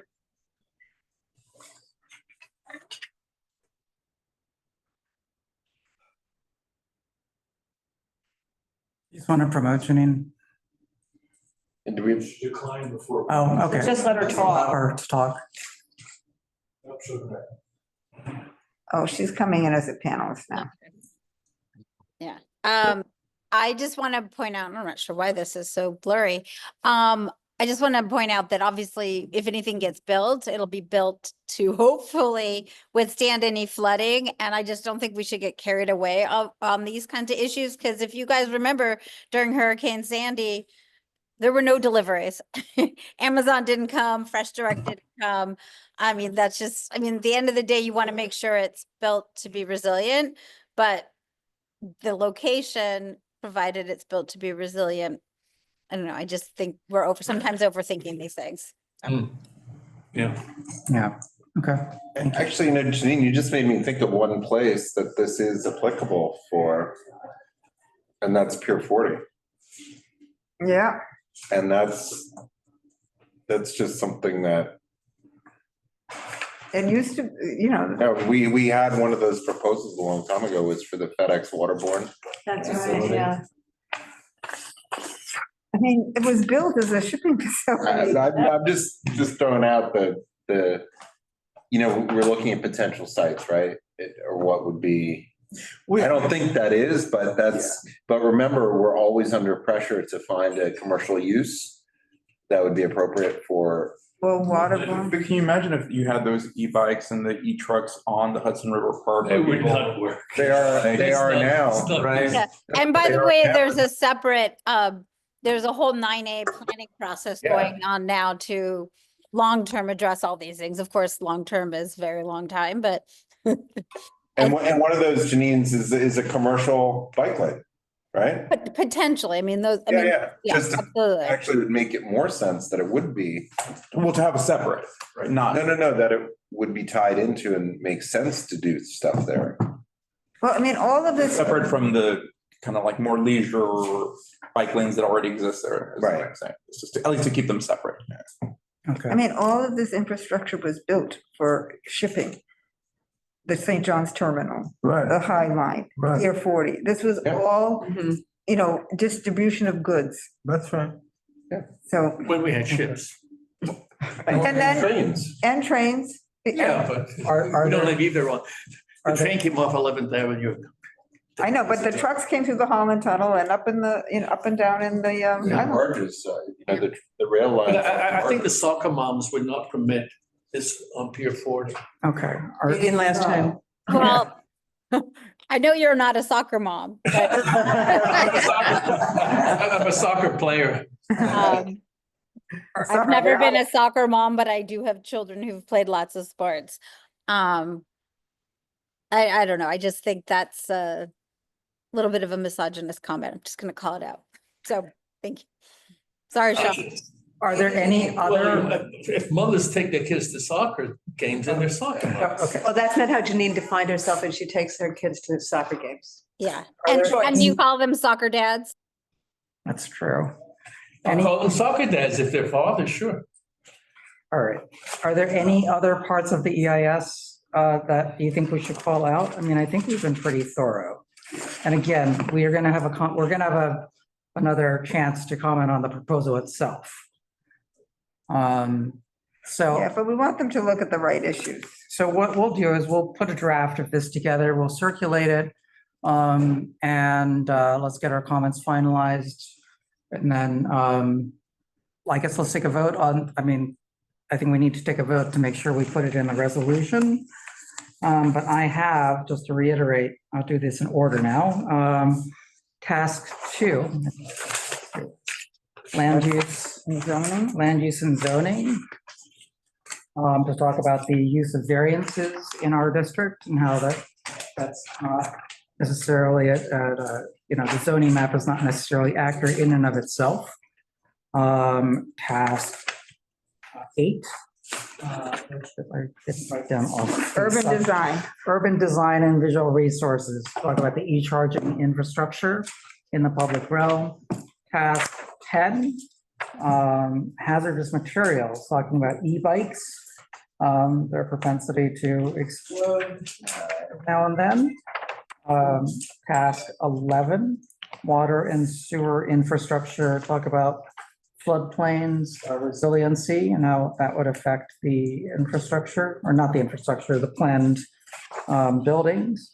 Task 13, energy, the demands of the e-charging infrastructure. And then I have task 14, traffic. I'm going to take into account the different types of vehicles, not just necessarily what we consider as traditional trucks and bicycles. And then task 19. Is that also where we wanted to talk a little bit about bike lanes, making sure there was enough bike capacity for commercial vehicles? Yes, we can. And also pedestrian conflicts with these vehicles. I mean, the bike lane thing has gotten very complicated now, because it's almost like you need a whole other lane for these. The minute they've built the bike lane, it's already out of date. That's right. Yes. Yeah. And what's the other one? Yeah, and then like some of these, like e-bike, they don't necessarily use the bike lane, right? They just, they're going too fast to be in a bike. That's right. Yeah, they're just a car. They're a car that doesn't obey any traffic signals. Exactly. That's right. And then the pedestrian conflict. Did you? I don't have any other tasks. Those are the only ones I have. Okay, and then I have task 19, which is neighborhood character. Again, infrastructure for charging. Okay. Good, that's good. Good. Yes. There's a star next to this on your agenda, so. Oh, public. Yes, sorry. Thank you for reminding me. Are there any comments from the public?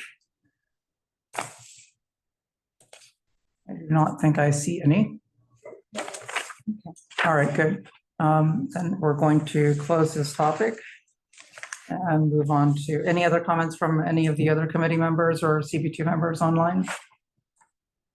Sorry, I haven't really been paying attention to the Zoom. I apologize. Okay. All right, great. So we'll move on to number 4, which is a business session item, Gansevoort Square proposed housing, our favorite topic. So we're in April. I think April 30th is the deadline for RFP responses to the proposal. Let's see, from last time we did attend the walkthrough that was at the on site. We've engaged, we're engaging with Eric Botcher's office to try and speak to some land use. Eric Botcher's office, as well as Deborah Glick's office, to talk with land use specialists from city council. We have some questions about the ROFO, the right of first offer, as to whether, the process, I mean, I think we've passed around the memo from George Janes on it, but he had a lot of questions as to whether this is going to be running afoul of the city's rules for dispositioning city land. It's very opaque as to where we are in the process, if the ROFO was even utilized. If it was, there are some documents that are required by the city.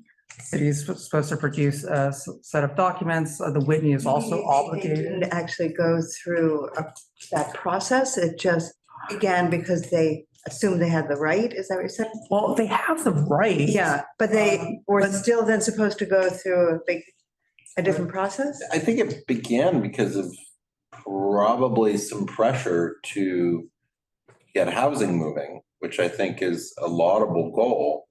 But for us as our community, the concern is it's not a very good planned process to have the best maximized use of our scarcest resource here. Our city owned. Right, which is our absolute scarcest resource. Right. And we get some little thing built on the Postage stamp.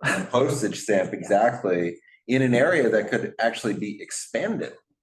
Because we have other publicly owned spaces and have a incredible integrated plan that would get the best possible uses for everybody. Yeah. Right. They're state owned. And that's the frustration.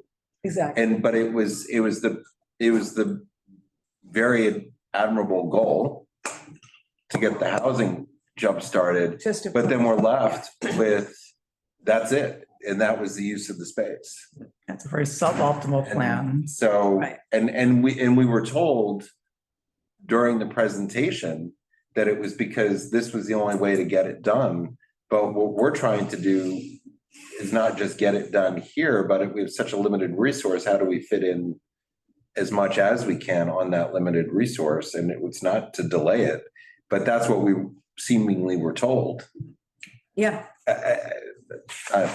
To be reading into it too much, and that we were also told we would be obstructionists, I think.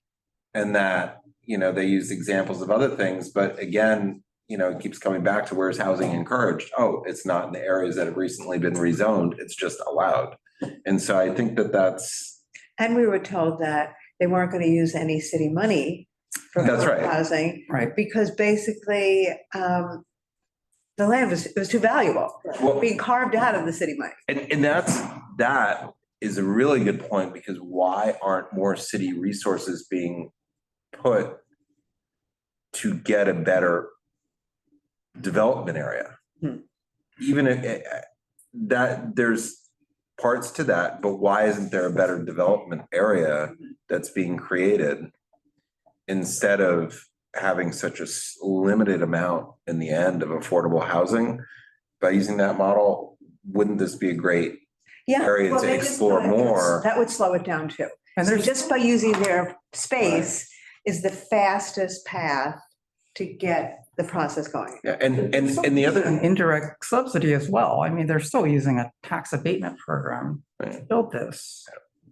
That's just not as easily visible. And then the other thing is, as we asked this question, we didn't know the answer, but if the scope of the project were reconsidered and took into account some of the other opportunities that could be put together with this, would that result in, different parties that could develop this project on a different type of scale and actually get there in a pretty fast way? And we've seen that development like to the north of Google, with a very different type of interested party and a different housing model, and so would this site be could be, if it were much bigger, it might introduce Yeah, more. well, last meeting, we players had into the- little roadway in front came up. Yeah, that's right. The state-owned property, Right. demapping the street, Mhm. right, that's on there, demapping a state-owned street, connecting the infrastructure grid, tying that together to the north, right, with the developable Yeah. properties there, which are owned by the state. I mean, this is such a opportunity, and all we get is, oh yeah, we're gonna just, you know, and then also to divide all these uses where the best use is probably to plan them together, but we were told that's not of interest because of the development timeline. Right. Right, that people wanted to operate independently, but if this is the center of things, wouldn't this be where you want to have a project that showcases bringing Yeah, I mean, we all see it together? a gigantic, the biggest missed opportunity, Yeah, and really, that's gonna happen for us. and we get I think you said it during the meeting, but then we get the sliver building, you know, or just a super tall equivalent for our community, which is like crazy. Yeah, it is. I mean, it's. I can't remember. It's such an expensive way to build a building, right? I mean, on a 10,000 square foot lot. Yeah. And the other thing that's new, you know, the cross subsidy model that they're using in our neighboring district, 100 Gold Street. 100 Gold Street, that's also using a cross subsidy model. And Chris Marte has come out against that project because it's not producing any affordable housing. Or 100%. Or 100% affordable housing, Yeah. right?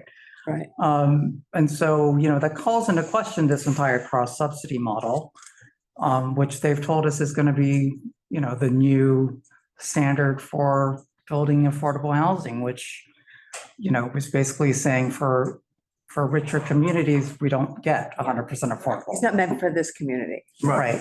It's a different set of rules for our community and a different set of rules for building in outer borough. That's not very equitable. One other piece of additional news that we have is that EDC has told us that they're planning on using, I forget what the term they used, in intermediate use for the building. They want to have. Oh, yes, they want to activate. They want to activate it. In the meantime, between the timeline of when the meatpackers vacate, which is, I think, July June 1st. 1st or July 1st. July 1st. And when the development will start, they'd like to activate the property and put in, I don't know, pickleball courts was one of their suggestions. What else? Around the perimeter. Parking, Farmers or market. they'd like to do. What do you mean around the perimeter? Yeah, on where? On top of the. Inside the building, but, you know, around the outside of the building. Trucks with parts. It has. Yeah, Susan, yeah, Outdoor only. No interiors can be activated. Yeah. It's too difficult. There's too much liability. They're talking about outdoor space, things like art installations or something of that nature. Yeah, I mean, most outdoor spaces on an angle, so. Loading areas, yeah. right. But again, you know, they informed us about this last week. Apparently, they've been having these discussions for quite some time with Yes. the bid. Yes. Not with the pain in the ass community board. The naysayers. Right, I mean, exactly. We're not partners.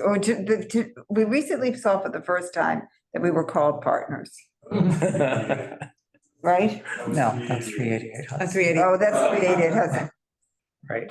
Yeah, we're not partners. So it's just another example of them bypassing us, where they, you know, they're going to somehow activate the space. I don't know where the money is going to go. I think they're talking, because they'd like to have, you know, some of the, you know, they'd like to generate some revenue from this.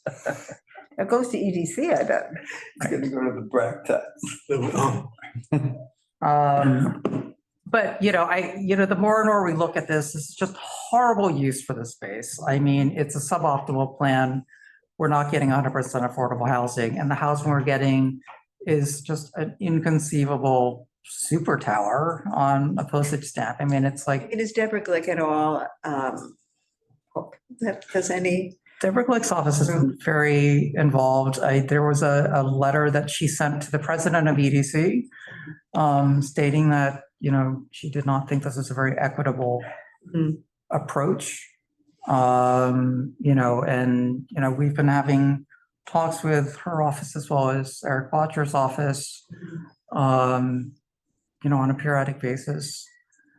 Ultimately, I think we need the council member. It's in his district. We need him to take a leadership stand on this. how quickly would that have to happen for it to have any impact now? I mean, it's a very fast moving train, as we know. Yes, it's very fast, right? I mean, the the response is going to happen this month, which is faster than the RFP for 388 Hudson. Right. And then when does the Euler process kick on? I think end of 2025, beginning of 2026. But that's what they're like. That's their plan. That's their plan. So far, they've stuck to their timetable. Yeah. But then there is the Euler process and. Yeah, I mean, during ULIP, there will be a time for us to, there's an official step for, this. Oh. Sorry. Oh, okay. Tracy's saying, it's my understanding, the interim activation would happen inside the building too. I'll ask Really? EDC to clarify. So, there's always new information, and we may be talking to them on Friday. Yes, we are speaking to them on Friday. Yeah, we're working on several approaches to push back on this, a quote from Deborah Glick. So the activation of the space, whether it's pickleball or whatever, it seems like it's been a challenge in the area to activate some of the spaces unless it's really heavily managed. Mhm.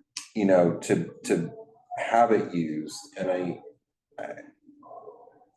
I think we even saw that during the presentation, right? They talked that the did to us with that other. Some of their space ideas for the other. south Where they were trying to activate, or maybe they were going to the little bottom part of 11th Avenue or. Oh, that turnaround that they just did? Yeah.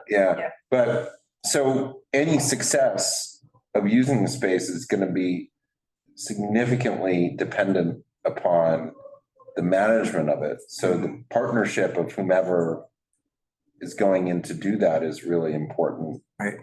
And I just put that out there because it's a big part of it being successful.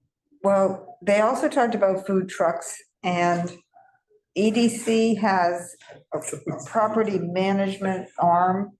They have a specific team that would manage the property, I'm just, whatever it is, it's just. That's all the information that we have so far. It's a little outrageous that they're doing this without community input, to be frank. And we tell them that and they say nothing. Right. So, we talked about, do we do another resolution on this, right? I think that was one of our discussions last time we met. I just kind of want to take the temperature now. What are people's thoughts on this? If I don't remember all the language in the last resolution, but are we out of line asking for a great project here? Yeah. That's the real, when you have an opportunity in an area which housing will be successsul. Right. Well, to have a great project, first you're saying what I think we have tried to say, which is slow it down. No, we need a vision. Yeah. That fully utilizes. Well, that's what I mean by slow it down, is that we need time to have. That can also engender trust from the involved parties. Because we heard that there wasn't confidence from the museum. Right. In a partnership on the development scale. And so how can you create an environment of something, we want to be a part of this, and who leads that? And I'm not sure I fully understand like the EDC's role, but they may be too small. That we need Mayor. other, well, no, we need other leadership. Well, this is also state as well, remember? Right. Of what we have. We have a lot of overlapping area. Yeah. So, you know, how do we have better leadership to get the confidence or even to get remotely a few steps in the right direction, as opposed to the vision that's now a little less than 2 decades old, which is when this was laid out. At a very different time period when the incentive was to bring the Whitney downtown. Right. You know, Which was so. and the benefit, but nobody here is saying no to the Whitney at all. What we're saying is, can we get a better plan to use this scarce resource that hasn't been developed yet? Intervened in those, I mean, there've been so many discussions and rethinking of Penn Station. You know, from we're tearing down all these buildings, we're not, we're moving the garden, you know, it's because it's very, very important. And, you know, I mean, this is smaller, obviously, than Penn Station, but does Hochul even know about it? You know, does she see this as one of the most important opportunities that's happening in this area that's so changed in 20 years? That's something she could put a mark on, you know? But it's the word, right, which we heard thrown around. It's the deindustrialization of our community, and nobody's taking that to heart and saying, here's the one-shot deal to lay out an entirely new plan for the area, including the streets, including how people move, including connections to the water. All this other money has been spent on all of these other projects, and yet here we have what we can develop. Maybe we should And we're go just- Deborah to meet with Hochul. Well, you know, I don't think we've sent any of we don't normally send our resolutions to the governor. And maybe we should. Well, we have a liaison to the governor. I don't know who it is, but we do. They called me a couple times when I was chair. Talked about stuff. Passing but the it's- mayor because we don't. Yeah, in fact, And going to the governor. There's a I think, comment from Eddie. Yeah, my main point with all of this is that, like, this all to me comes down to, is the deal correct and legal, or is it not? Like, begging the governor to step in when the Whitney technically and legally owns the land and has no obligation to do anything with it. They don't own the land. No, but you missed the point, Eddie. The point is not the governor stepping in to stop it. It's that the other developable land is owned by the state.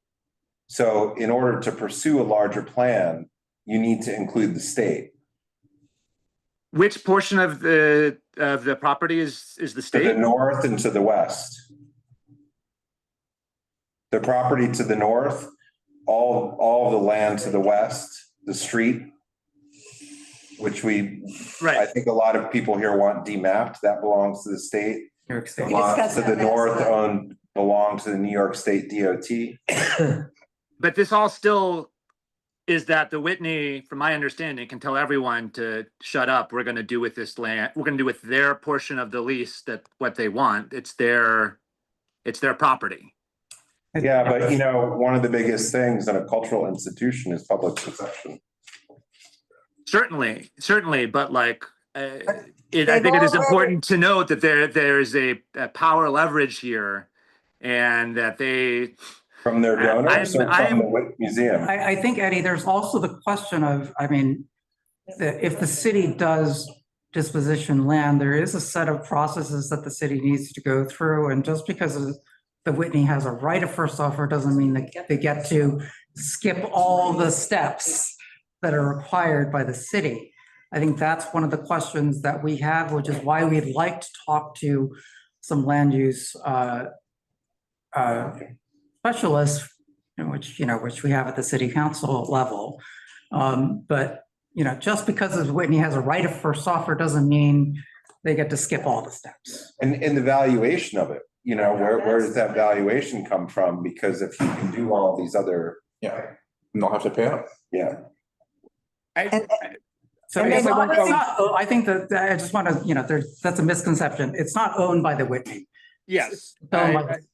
I should say they have, under the current case presented to us by EDC, is that the Whitney basically could decide how to use all of that space. And certainly the board is within our rights to make sure it is for sure in their rights, and we don't actually have a legal right to expand our negotiating power here. But, you know, for me, that's how I'm evaluating the way to get the best deal here is the world in which the Whitney can tell us and declare terms, and then the world in which they cannot. Well, you're missing the third point, which is where does the Whitney get its money? And they've also. I mean, that's just an open question because you have to have a plan can be funded. And they don't have the money right now. And that's what we were told. And they've already negotiated about this as well. And presumably at some discount. Yeah. Okay, so what should we? So, yeah, I mean, I guess the question right now is, do we want to comment on this? And what do we want to say and who do we want to say Didn't we just to? do that a few months ago? We did it a few months ago, yes. This is our last opportunity. But this is the last opportunity before the RFP responses come in. You know, I think that's a milestone. And then, right, and then we have until the ULURP starts. At the ULURP, we'll have another opportunity, but. That's you know, so far away by then. Exactly. You know, it's a different world. I think it's important that we call out all of the elected representatives in the city and say, hey, Yeah. what is going on here? Yeah. This is our last opportunity to comment. Yeah. Really. For a long time. It is. For a while. Right. For a while. Later, the comments are different. Right, right. Meaning something different. Still, things are so in flux at this point. Well, and as Carter said, we have never sent a reso to the governor before. We have So not that I know of. Right. Not that I remember either. Arturo and I tried to, but. Fresh, not so fresh, but yeah. So in other words, we haven't sent a reso to the governor yet. Nothing precludes us from doing it. I think just the feedback that some people had was that we usually send things to our local representatives and But we're we dealing don't with want to that. skip Yeah. a step. We're not So skipping a step. I'm not opposed to it. I'm just No, saying but that. we are dealing, and that's what Eugene and Katie were saying. We've been dealing with Eric, we've been dealing with Deborah State. We The send next stuff to the governor's office all the time. We sent something to Sure. 40, and on December 31st, when Cuomo was governor, he vetoed private development at Pier 40 at the, really the 11th hour. That's right, that's right. So we do stuff like that all the time. Okay, thanks, Janine. It just has to be framed what we're asking for. Right. Well, that's what I was asking, I think, are we saying, when I said pause, I mean, we're saying we want a bigger and better plan. So we are in a way saying we want to slow this down. We want them to But I make don't an think the main opportunity. point is that we want to slow it down. No, The no. main point is that we want a bit better plan. A better plan, exactly. That's right, exactly. Which would involve, I mean, scrapping the current RFP and going back and reopening the site plan. But didn't we hear, I don't remember who, that can happen, right? There is a mechanism to stop. Stop the RFP? Oh, Susan? Yes, we did hear that. Susan, be sure we can hear you. I'm sorry. Yeah. I know that EDC keeps telling us, oh, the site plan is not open, which is why I think it's important for us to raise the question of whether, just because they tell us that the ROFO is a legal thing, we don't know that. And I think putting some of these basic legal questions out there and causing people may help people pause, because we don't know that grant of a right of first offer was truly legal. And even if it is legal, isn't there a process that still has to occur? Yeah. And these are the kind of things that make people worry and therefore slows things down. Yep. Agree. Right. Good. Agree. And I think we have a lot of legitimate questions that we were never really given the opportunity to ask. Yeah. Or get proper answers. We're asking. But we barely got the chance to ask them because this happens so quickly. Right. And they keep telling us that we should trust them, but they won't give us the documents that support what they're doing. The key element is that we were told that there's the timeline to get somebody with a place to live, right? That was one of the key elements of the presentation. And that is, I mean, that's a reason, you know, that's not a bad thing. But at this site, and this is not being obstructionist, it has potential of, with a little bit of leadership, of putting together a significant number of housing units combined with the institution that has the right of first refusal, whose primary concern was financing, that they didn't want to combine them because they didn't want to have to wait Timetable issue. for a developer who may not have all their funding together. And they wanted an independent timeline so they could, most likely, an assumption on my part, but that they can fundraise against the new project, you know, for the Whitney separately, so they're not tied in, so that when they achieve their goals to fund whatever their project might be. But and they also told us that the floor plate, so we can get this, a revisioning would give them an even larger floor plate. Right. And they told us that was a priority. What happens if they had almost a full square block? Right, by their own criteria, this project is suboptimal, right? I mean, they've told us the Whitney's priority is a large floor plate. There is a mechanism for them to get a bigger floor plate already. They did not consider taking that sliver of state-owned land, right? I mean, if they had considered that, the Whitney would probably be very happy to get an additional, I don't know, 20%, whatever percentage larger contiguous space. And it might cost them less if this was more thoughtfully developed. right, and not carving this up as if there wasn't a single owner for the entire lot, which there is, right? Right now, the city owns the entire lot, but they're treating it as if it's owned by several different parties. And let's just keep in mind that this was triggered by seemingly the desire of the current tenant to the meat packers to leave because the space no longer fits their needs. Right. So this accelerated the timeline in a manner, and then that they wanted payment to leave.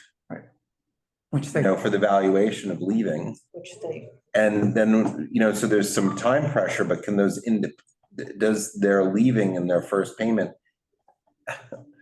dictate the whole development site?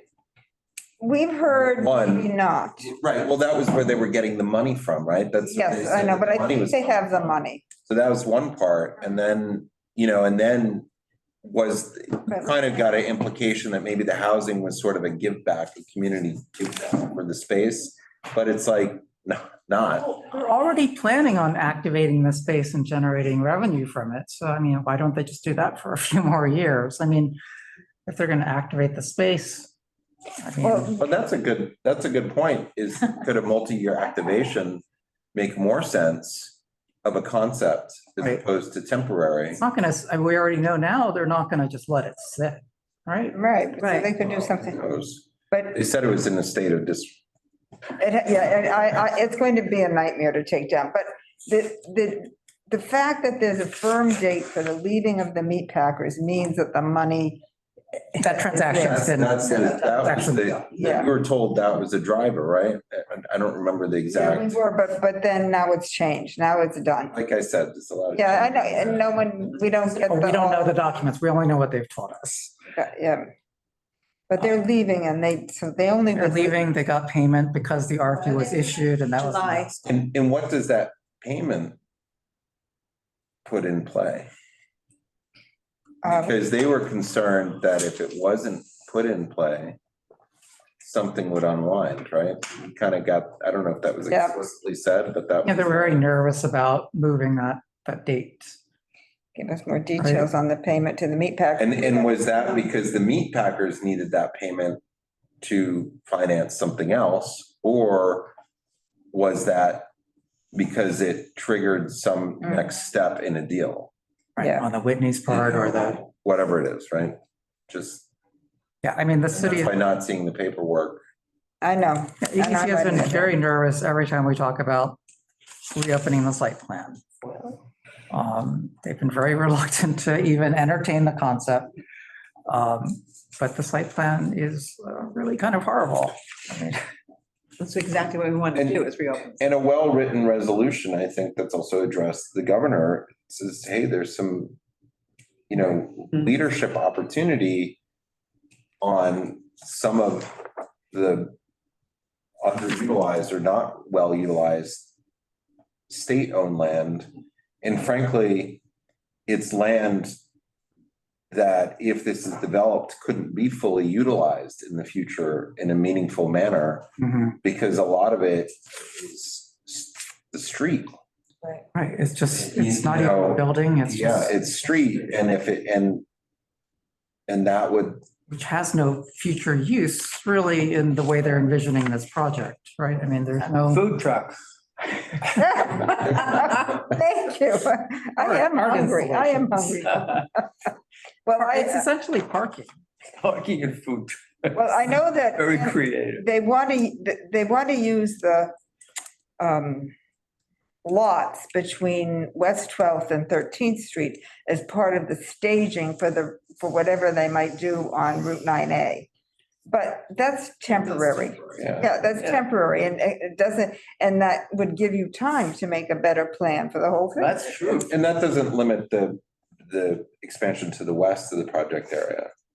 No, it doesn't. Because I don't think this would necessarily take into the north, but certainly to the west. But I think we have to point that out to the governor, that they're two. Have it stage, I mean, this is also the other thing that I say that, we can't, the city and the state have to own some land in order to accomplish things. Yeah, yeah.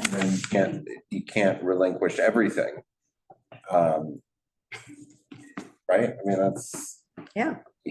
We've seen through emergencies, the repurposing of large city facilities to address them on a quick basis. Even including Pier 40, And the city would still own this land. I mean, they would just lease it out. It's such a prestige thing for Hopewell too, because it is the Whitney. It's not just a development. It's such an interesting opportunity to combine this incredible land use and new housing, affordable housing with expanding the Whitney, Hudson River Park. You think it's the cutting edge of the future. It's like a new era for the city. That's it. Make it fabulous. And the Whitney isn't in a hurry for it. You know what I mean? So Susan has her hand up. This is really an opportunity to play to the governor for leadership and help have her help us avoid the waste. I think it's so important to emphasize how much waste is in the current plan, and that it's only through her leadership and the cohesive examination of this as a combination of city and state land can you achieve something. It's like right now we're all losing because this is being kept on the city level. It needs to be elevated if we're going to get the right kind of result, which includes more housing, which includes a Whitney that gets what it wants, but it's done, with that vision. I mean, we're offering her an opportunity here to be a leader on multiple fronts. And I think playing to that is so important. Yeah. That's great. So are we all agreed on the reso? Yeah. we have Okay, a direction. Yeah, direction. okay. I think we might want to show the leadership, but also work with the city. Like we got to emphasize, because that's. The cooperative nature of this. Yeah, and we may talk about success of Hudson River Park as a cooperation. Okay. Between As a the model. city and state as a model, and that this is an extension of that cooperation. To get the best uses for our public space. When you mentioned, or Janine mentioned, I'm sorry, Cuomo saving Pier 40, when I heard an interview, Erin Melber interviewing Hopewell last week, and how would it work with Cuomo if he were mayor? And she said, well, I'll be the governor, I'm the boss. But interesting with this project, you could have both of them. It's an area he already has had a positive impact on. And it might be a good way for them, to build on that. Didn't the state help too with Gansevoort Pure Development? Because she was down for that when they opened that. Remember? Yes, she was. That opening, so they did something. Well, So there is a, I'm not sure what that was, but. yes, she was there for the, it was not the mayor. It was her. She was there and she was saying that Really? I don't remember Which what. for the, For Gansevoort Pier. oh, She came down for that opening and said something about, right, Susan? I don't remember what she said, but there was some kind of partnership in that, something, I think. well, it's within the Hudson River Yeah, Park. yeah, so that's why. So- And they got it done so quickly, so Yeah, I think the the park, state so maybe helped with that to get it, because that was built Yeah, quickly. here, Governor Hochul and Adams celebrate the opening. Oh, he did come. Of Gansevoort Peninsula. well, they swapped leadership of the Hudson River Park. They're, Yeah. he's running it. I mean, that's what I'm saying. It's just a. Well, half is the, But the state owns some of it, and I think the the city. city owns half and the Yeah. state really? owns half. Getting it done quickly. No, it's geographically separated. I don't know, the Gansevoort Peninsula may have been city owned because it's physical land, Mhm. and the piers are state owned. I don't know, I could be Oh. wrong on that, but that's, is that for all piers I had, or just there? I'm not, I mean, that's a good question. Yeah. Okay. okay. All right, well, I think we have. Arturo, you were out of the room. We're going to write this reso when you're in the. Yeah, the contours of state. directing it towards Oh, Governor, right? Yeah, okay. Back up during COVID and got the. over there. All right. Yeah. Okay, Yes. should we take a vote? All in favor? Yeah. Any opposed? All right, thank you. Unanimous. Recusals. Okay. I need to ask. You do, it's Well, this good. went a long way from saying, oh, should we write a reso or not?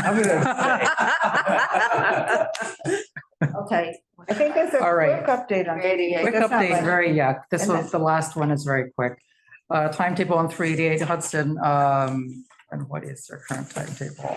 They're not meeting with us until the RFP is active or something. is that what Yeah, Tyler said? they've, right, we've asked Tyler, and he's basically, and I think that we said this at the last meeting, but Tyler's basically said, while the RFP is in process, they can't really meet with us because it would be unfair.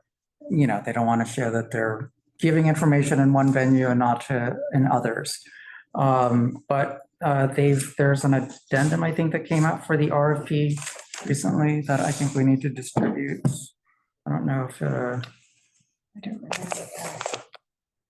Mark, is there an addendum to the 388 Hudson RFP? I think it was just like,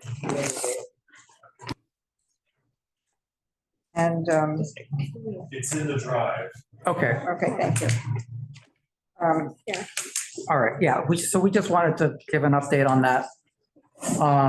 But, you know, And what about number one? Are we going to write a reso about this thing at 43 Bleecker?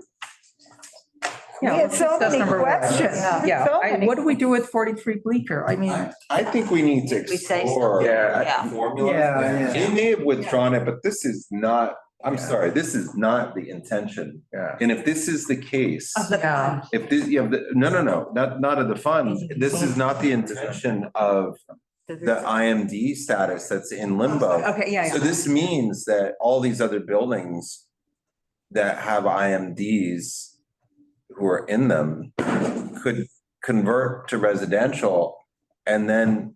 By kicking. Not by not going through the process, but within that conversion, say, no, it's already residential. I don't have to do affordable housing. But the only reason they can get the other affordable housing is because the area was rezoned. And it was rezoned in part, one of the goals was to diversify the community. Right.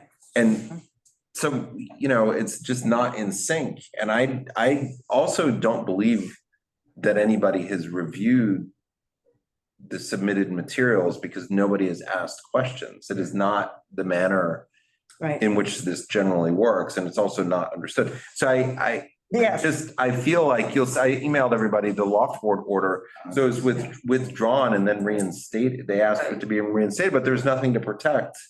Because there are no people there. yeah, because they Right. bought them all out. And I don't think that square footage Is accurate. for 3 units. So I think that there's a little sleight of hand that the floors were counted instead of the square footage. Instead of the unit. Of the units, because I know in one case on one of the floors, the claimed unit, and I'm not sure which one, and I know on all, actually, except for the top floor, which I'm not familiar with, I'm not even sure that was a loft law case, because that was somebody else who there's a lot of well-known people in there who are in there.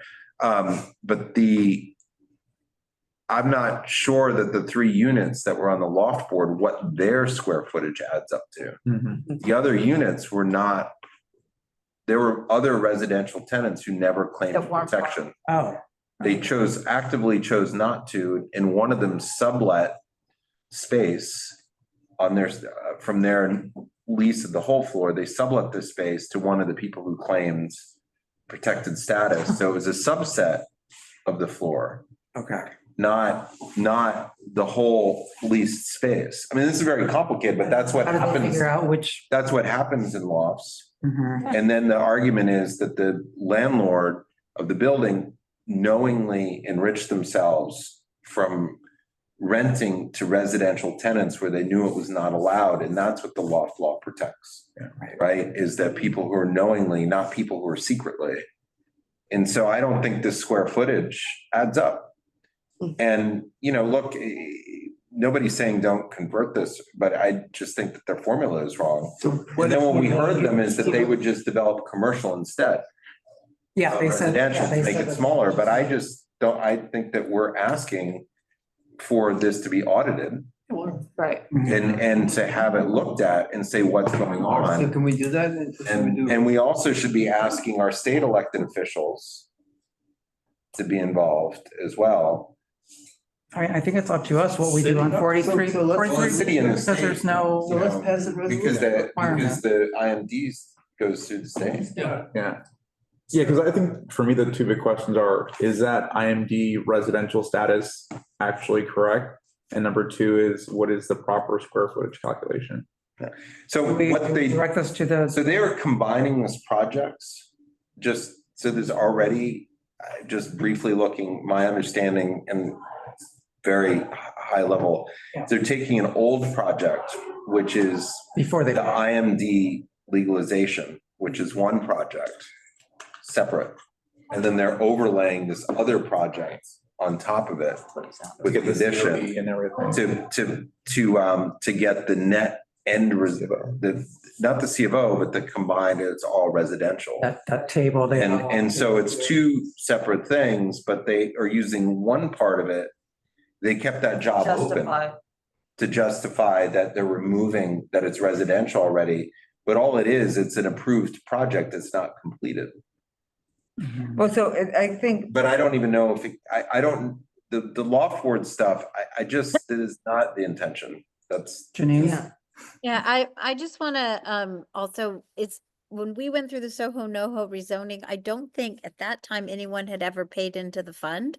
I don't know if this is the case. So is this the first time it's being paid into the fund? This You is. could never do it before. This is the first. This is the first. And then Yeah. where does that money go and who uses it? Like, Right. We discussed it. Well, yeah, that was, we talked about, but that's a great point, Janine, because during the Envision Soho NoHo process, That was. sort of some of the unofficial comments were, this money goes into these funds and it never comes out. Back to the Yeah. neighborhood. Nobody knows where it goes. The Roach Motel. And it's almost impossible to pull it back out.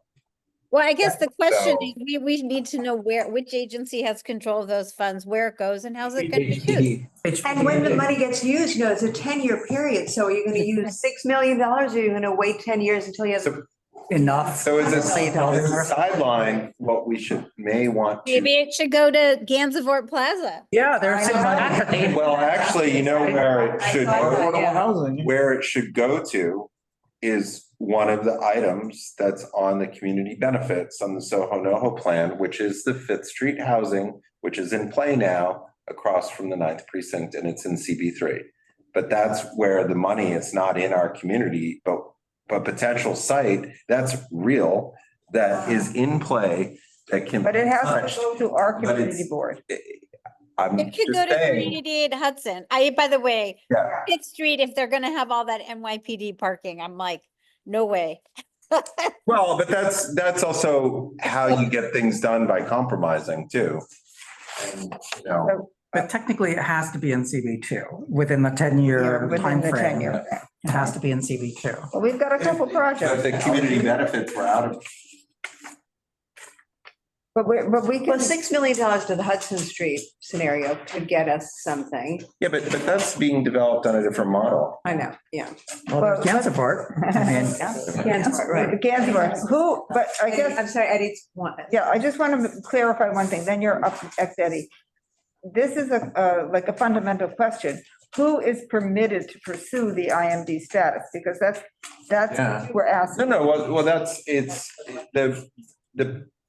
the initial phases, right, of when you ask for protection, which is you are filing for a loft board case, right, as a protected tenant. And when you are accepted, is your case is legit, the landlord is required to bring your housing up to code. And the interim time period, and might not be getting all the terms right, but the interim time period that they're allowed is, number one, the building has to have some basic safety requirements like fire safety, right? But if you can be there, they're given the interim multiple dwelling status is the time frame within which they can legalize all of the elements that are required for residential use. Yeah, okay. And that. There's a set time frame on that. Yeah, but there's no pressure to do it, because who cares? They're already living there and they're protected. But they don't have a rent stabilized lease yet. Because at the conclusion of that time period of the IMD, that's when you get the rent stabilized lease, and then you are fully protected with all of the provisions of that. So that's I just don't know, but I think if you end an IMD, I'm just not sure. well, should we direct a resolution toward the loft board? I mean, No, no. we're asking for an audit To who? To from HPD, HPD? Okay. from DOB. Yeah. All of these agencies and the loft board. Yeah.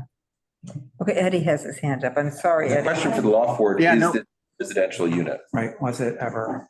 I'm very supportive of the board pushing forward with the loft investigation. At best, they seemed underinformed and poorly communicative.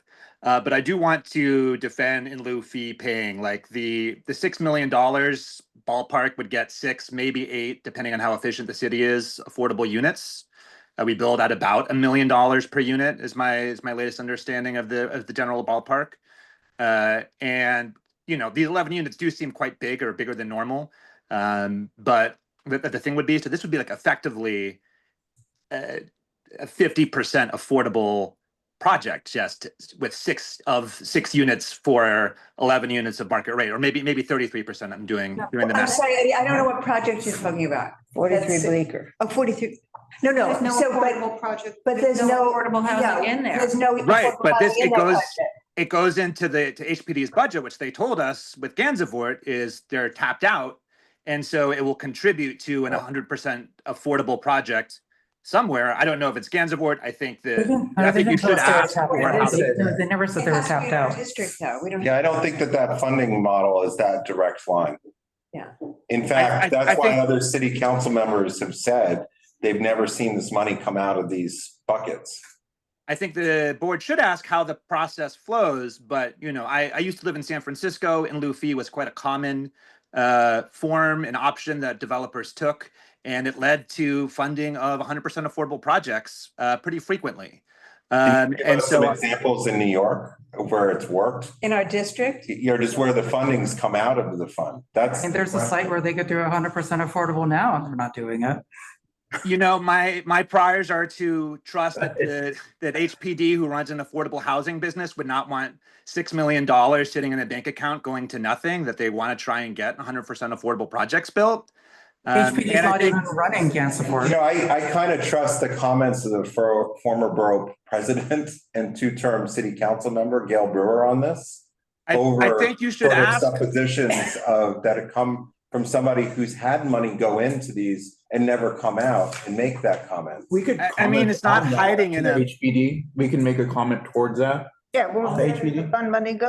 That's. Ask where it goes. I think that's a perfectly Yeah. reasonable And it's thing to not like, do. you put the money in and the next day you get to take Right. it out. It's like, is it going to be part of a bigger, it doesn't even exist yet and we're already spending money. That's not, Right. there's no And fun. where exactly is HPD going to, I mean, there's no other projects on the horizon in our district. Yeah. Susan. You're muted, Susan. I'm so, oh. Oh, no, no, we can hear you now. I know, I'm something's wrong, but I gotta get close. It's not to say that paying in is per se bad, but what happens is we have, the net result is some sort of segregation. It is that value that we're losing diversity, and that, that cannot be replaced by simply paying in and building somewhere else. Well, I would say that, we just spent time talking about a building that we want to be 100% affordable for quite a long time. And so, that's what it helps us build more 100% affordable projects. Eddie, it's very theoretical that you get the money, you put it in, you get to put it in a building. I maybe worked in San Francisco where there are other opportunities in smaller buildings, but right now it's not the most realistic scenario for us here. If the fund had already existed and it was functioning, we might be able to, be aggressively going after it, but to throw the first money into the fund and hope it's going to come directly back to us, there's not even a fund. We don't even how the fund works. So I think that may be something that we could achieve more quickly than hoping for a fund to benefit us that doesn't exist. Well, we're going to audit the history of the building because we don't even have the basic information. I also think that the other point is that we should ask them in areas such as this, the formula that's used to calculate the fund amounts should be properly addressed. Up to date. Because the valuations on the units that we're kind of seem to be seeing are there could never be an opportunity for that $6 million to replicate a space similar into some place where people. And we are at the top. Well, remember just the goals again of the rezoning. I understand, yeah. And that this, even if it's offsite, it really just undermines everything because that money still is not going to be used in another comparable area. For development. And that was something that, people attacked this board for saying that we didn't want some things when in fact, that's not the case. We want it. We want there to be affordable units that are accessible to all in our community. Yeah. So the question is the formula up to date? It seems inadequate to us. The amount seems inadequate to us. Okay. All right, great. Do we need to vote on 43 Bleecker? Yes. All right, let's vote on that. Oh, we need a resolution. It's just. We'll do a resolution. So we should send it to all the agencies and we should have a subsection or a whereas addressed to each agency with the request. Or it should be maybe also in the therefores. Okay. All right, so vote. Yes. All in favor? Any opposed? Abstain, recuse. Abstain, recuse. Okay. And I did forget to take a vote on 3, the last mile text amendment. We're going to issue the comments resolution. So let's take a vote on that. In favor? Okay, opposed? Okay, abstain, recuse. All right. Okay. I'm just trying to be complete. Okay, would anyone like to second closing this meeting? Okay, great. Have a motion. Thank you, everyone. Thank you. Hey, Mark. Bye, folks. Bye. Good night. Bye. Thank you. Betty, Susan, Janine. Mark, you can end it. Bye, everyone. Yeah. Very long meeting. What is